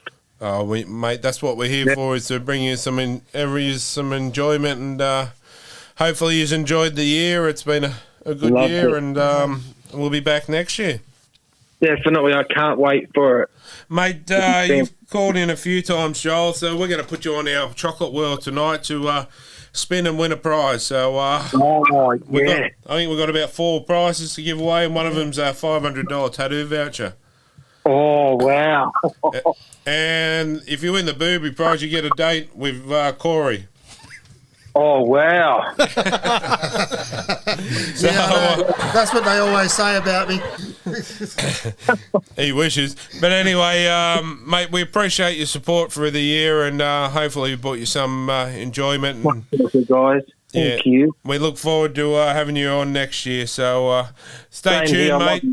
Thank you. Stay tuned. Watch the rest of the show, and you never know, you could win. Can't wait, guys. Thanks so much. No worries. Thanks, Champion. Hey, Joel. Thank you. Pleasure, guys. All the best. You too. Bye-bye. All right, guys. Bye. We might take a short break and be back shortly. All right, guys, and welcome back. And coming to the rear end of the show. So got a couple of other things, then we'll do our draw. Bet you I would like to do that. Yes, I'd say you would. But first off, big thank you to Shannon and Purnell Trophies and Kids Amusement for our Little Legends little competition throughout the year. A pretty big response this year. So we've come to a winner there. The votes were closed today and finished today. So our Little Legends winner is Curry Under 9 Blue. So, congratulations, Curry Under 9 Blue. They're our Little Legends winner for the year. So, hey, hopefully we'll have it up again next year and have another team, help another team out. But congratulations, Curry Under 9 Blue. Also, just while we're on the little subject here, we all know Kylie's uncle's not the best. So Mark Hughes Foundation has got in touch with us. We're going to have beanies to sell. They're apparently distributing beanies to us for us to sell, and the money will go to Tony. Lovely. Stay tuned. If anyone, do us a favour and just help the poor bugger out and just buy a beanie. All goes to help Tony for the next few months, and big shout out to the Mark Hughes Foundation. Yeah, beautiful. Yeah. Not just that, for other things too that they've offered for help with just being there for a bit of support kind of thing as well. Saying that too, we're looking at having a fundraiser coming up very soon that fans can of the Knights and that can come to. It's going to be a bit of a Fans Choice Awards kind of night where we have a couple of awards, and we've got a couple of comedians and a band playing, and we'll have some giveaways. So also, if anyone's got can get hold of any memorabilia or anything for us to use on an auction, that'll be great as well. And all the money will go to Tony. So unfortunately, things aren't the best for Tony, so we're just going to try and help him as best we can. So it's not the best of times for Crazy Ladies family, but yeah. But anyway, stay tuned for that. But yeah, we'll just get to, before we finish the show, we'll do our Chocolate World. But Team of the Year, let's have a look at the Team of the Year. I'll go through it, then we'll have a little chat to see what you think. Fullback James Tedesco, Suwali is on the wing, Johnson on the other. Joseph Manu is in the centre with Valentine Holmes. Cameron Munster's at 5'8", with Nico Hines. I'll come back to that. Viliamu Kiko in the second row with Jeremiah Nanai. Isaiah Yale is at lock. Joseph Tarpany, Payne Huss are the props with Api Coruscant at hooker. What do you change and why? Or do you change any at all? Does Dom Young make a spot on the wing? No. Well, probably not, unfortunately. You could have a case to answer for blokes like Ben Hunt and obviously Dylan Edwards in that group there. But obviously Tedesco, you can't have everybody there. See, I love that, what he said about Dom Young. But how do you take one of those wingers out? No. You can't. Sawali's been good, and Johnson's had 20 and 29. That's right. So you 29 can't. tries. They pick themselves. Centre pairing, was it Manu, and who was the other guy? Valentine Holmes. Yeah. Well, Valentine Haynes is He's played pretty good for the Cowboys this year. I don't know about... Yes and no. Manu? Stephen Crichton? Yeah. Maybe. Yeah.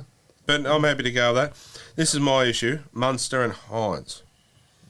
If Hines is in the team of the year, how does he not get picked for the Kangaroos?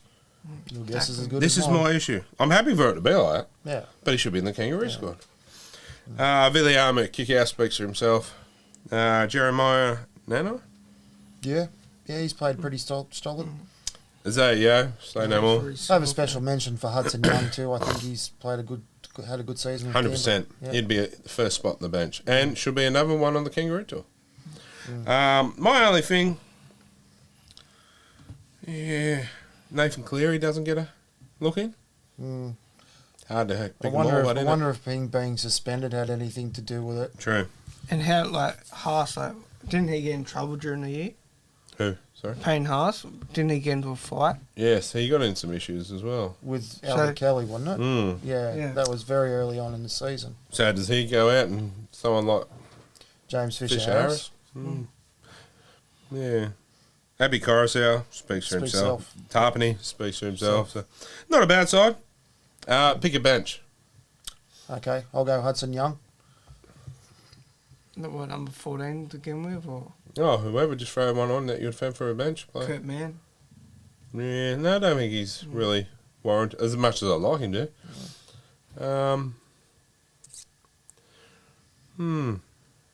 Good question. That is a hard one there, actually. I'll throw Ben in. Ben Hunt's not in there, so I'd have to put him there. Or would you put, Actually, Nathan Cleary Yeah. on a 14? I know it's probably not his role, but... Can one of you sort me out here pronounce that name? Spencer Leno. Yeah, I like him. Wouldn't be out of place, that's for sure. You can always put the whole Penrith forward pack in there. Yeah, well, that's right. You'd even... I reckon Dylan Brown might be 5'8" instead of Munster too. I thought he's had a pretty solid year, Dylan Brown. True, yeah. You could even throw, I like him, but I don't like him. Isaiah Papali'i. Is that his name from Parramatta? I like him, but I don't like him, if you know him. I disliked him because of the contract saga. Here's one for your bench, and maybe number 14, Clint Gutherson. No, I wouldn't. No? Because, to me, Gutherson's a fullback and a fullback only. A really good fullback, but he can play centre. For me, I don't like him at centre. I think Guffo's a great fullback, and you wouldn't put him anywhere but fullback for me. That's just my opinion. I'd just maybe on the wing, but I'd like him at fullback. I just don't think he offers as much as he can at fullback, and I think he, that's his role because he likes to direct the team as well. But yeah, you could. No, I'm just trying to rattle a few off his, ones you think the bench. He's had a pretty outstanding year for Parramatta. So to get him to the grand final, and obviously also too, which we didn't know this, but played with a broken hand. Yes, it's a bit like the year before with Edwards and foot and right. hand. No, it's two very hard injuries to play with. So here's one for you, Smokey. It would not look out of place. Tyson Frizzell. Yeah, he's pretty honest. Yeah. Yeah.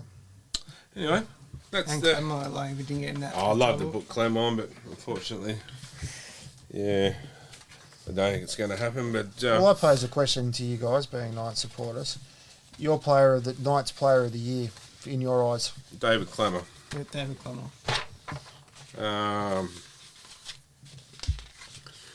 By far, David Clemmer, I think.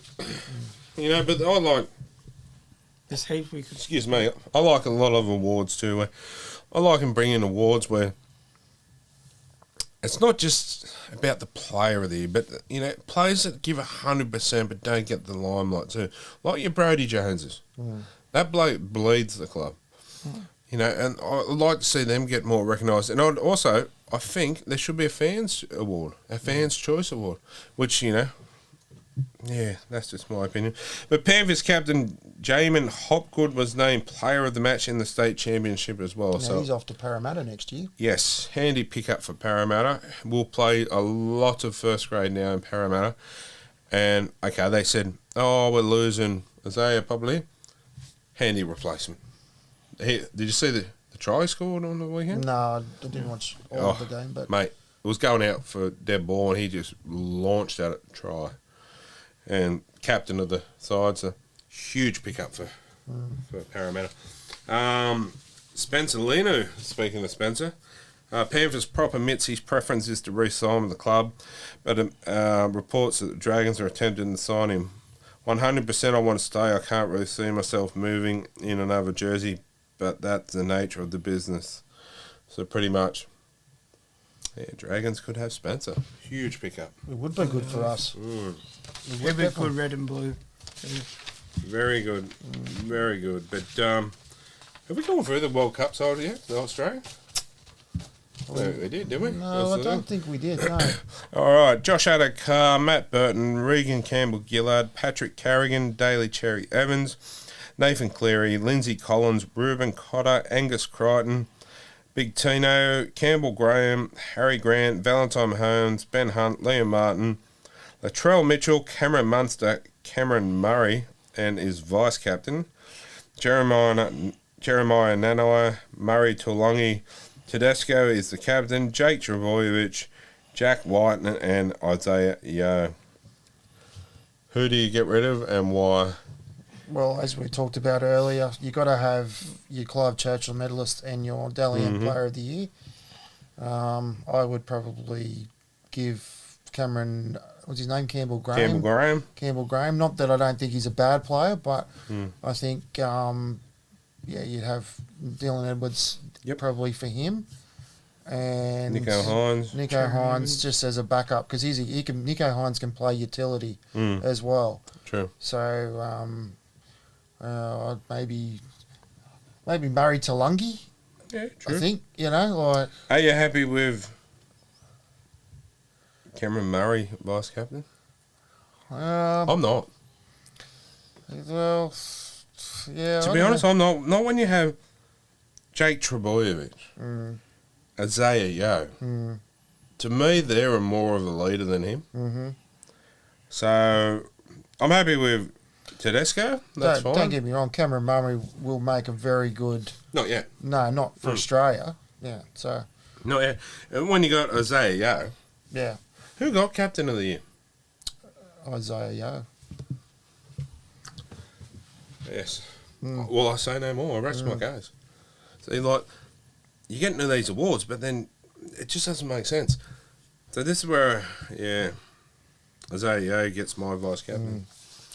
Anyway, we might have a board predictions, then take a short break and come back and give away our stuff and finish the show off for the year.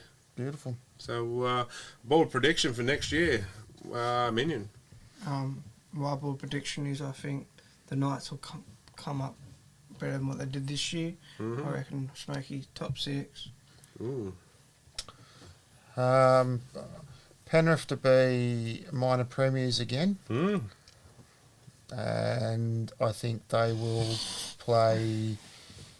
I'm going to say we'll go Souths in the grand final next year.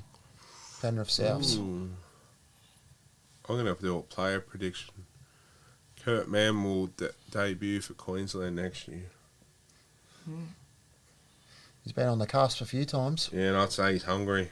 With the season last year, missing a lot of games, I'd say he's hungry. And Clemmer will get a recall. State of Origin Game 2.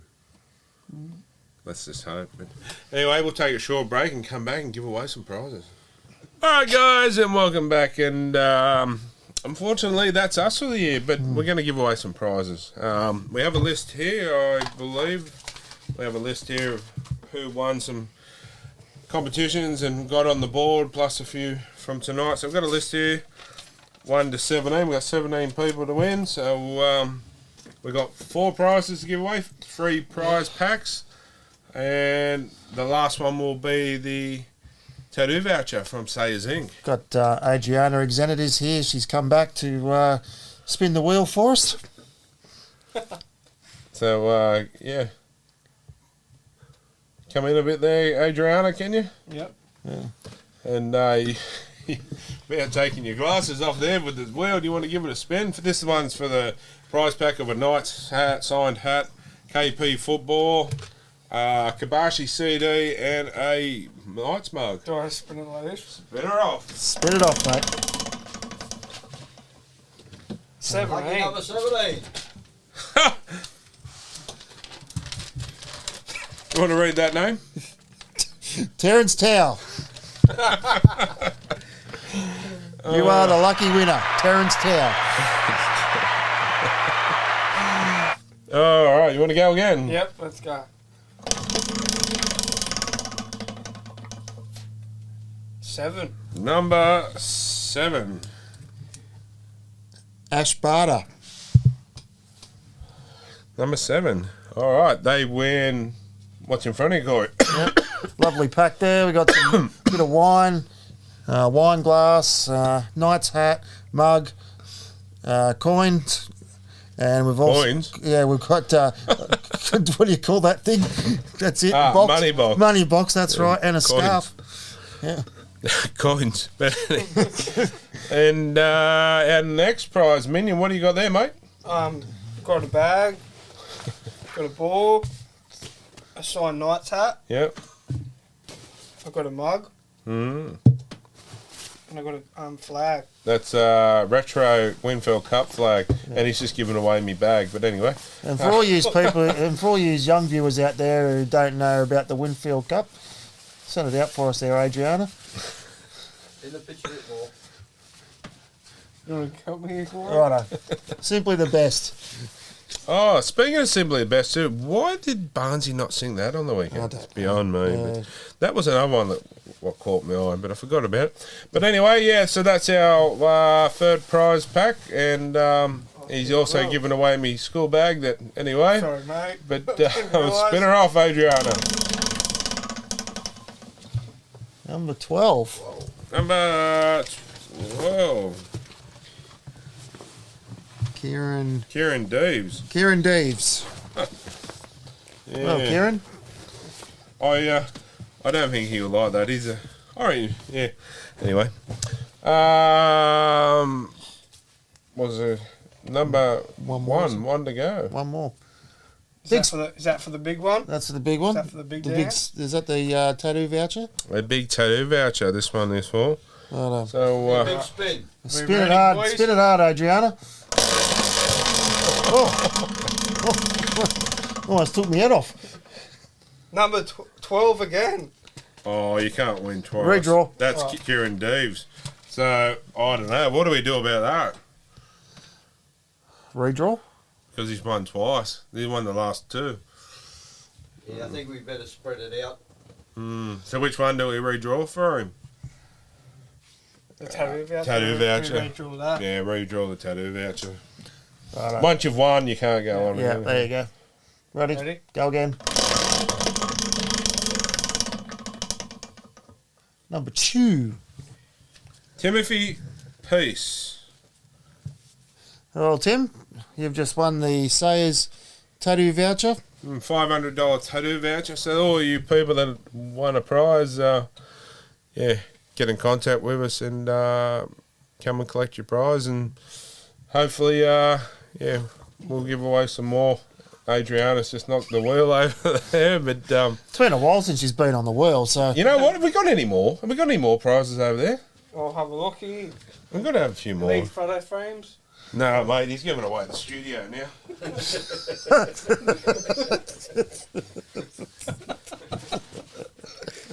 We've got a HRT. HRT. Look at this. Holden Racing Team. yeah. Well, Bathurst is on this weekend? Is that right? Yep, so we'll give away a Holden Racing Team banner. So, spin All right. away. Number 19. Only goes up to 17. Does it? Oh.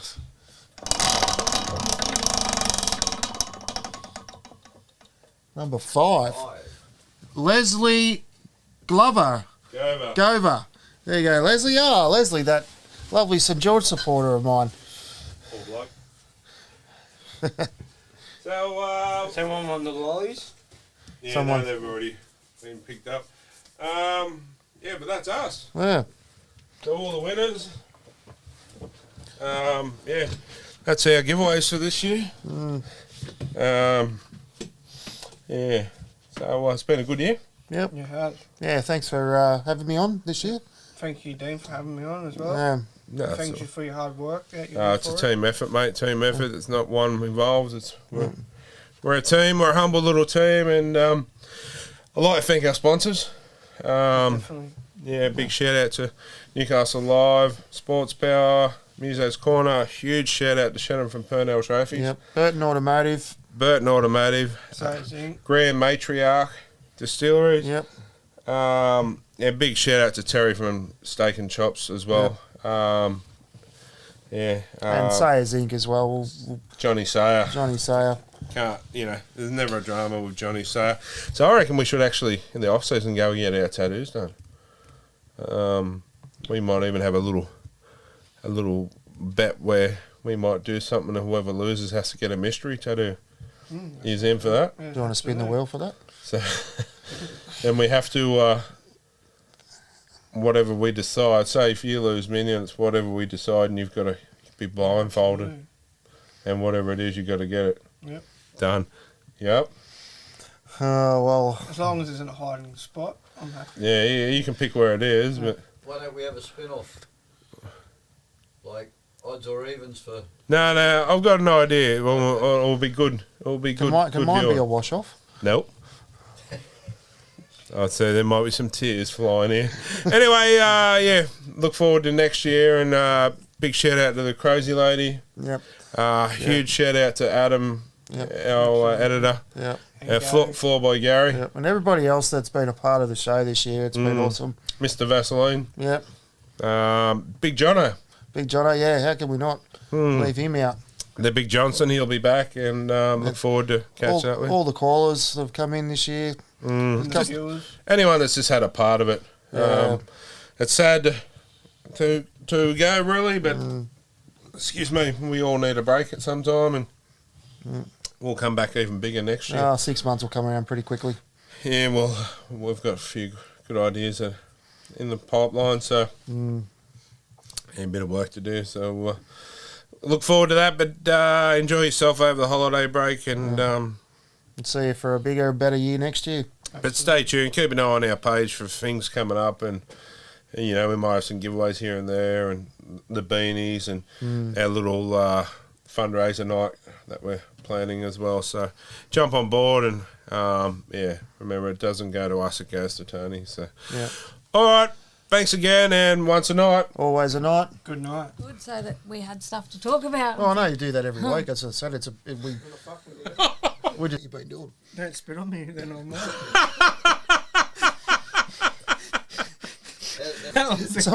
Someone out there's bloody frogs here, man. Sorry, mate. Someone that's out of the ordinary that does something good throughout the year. That's where I learned it from.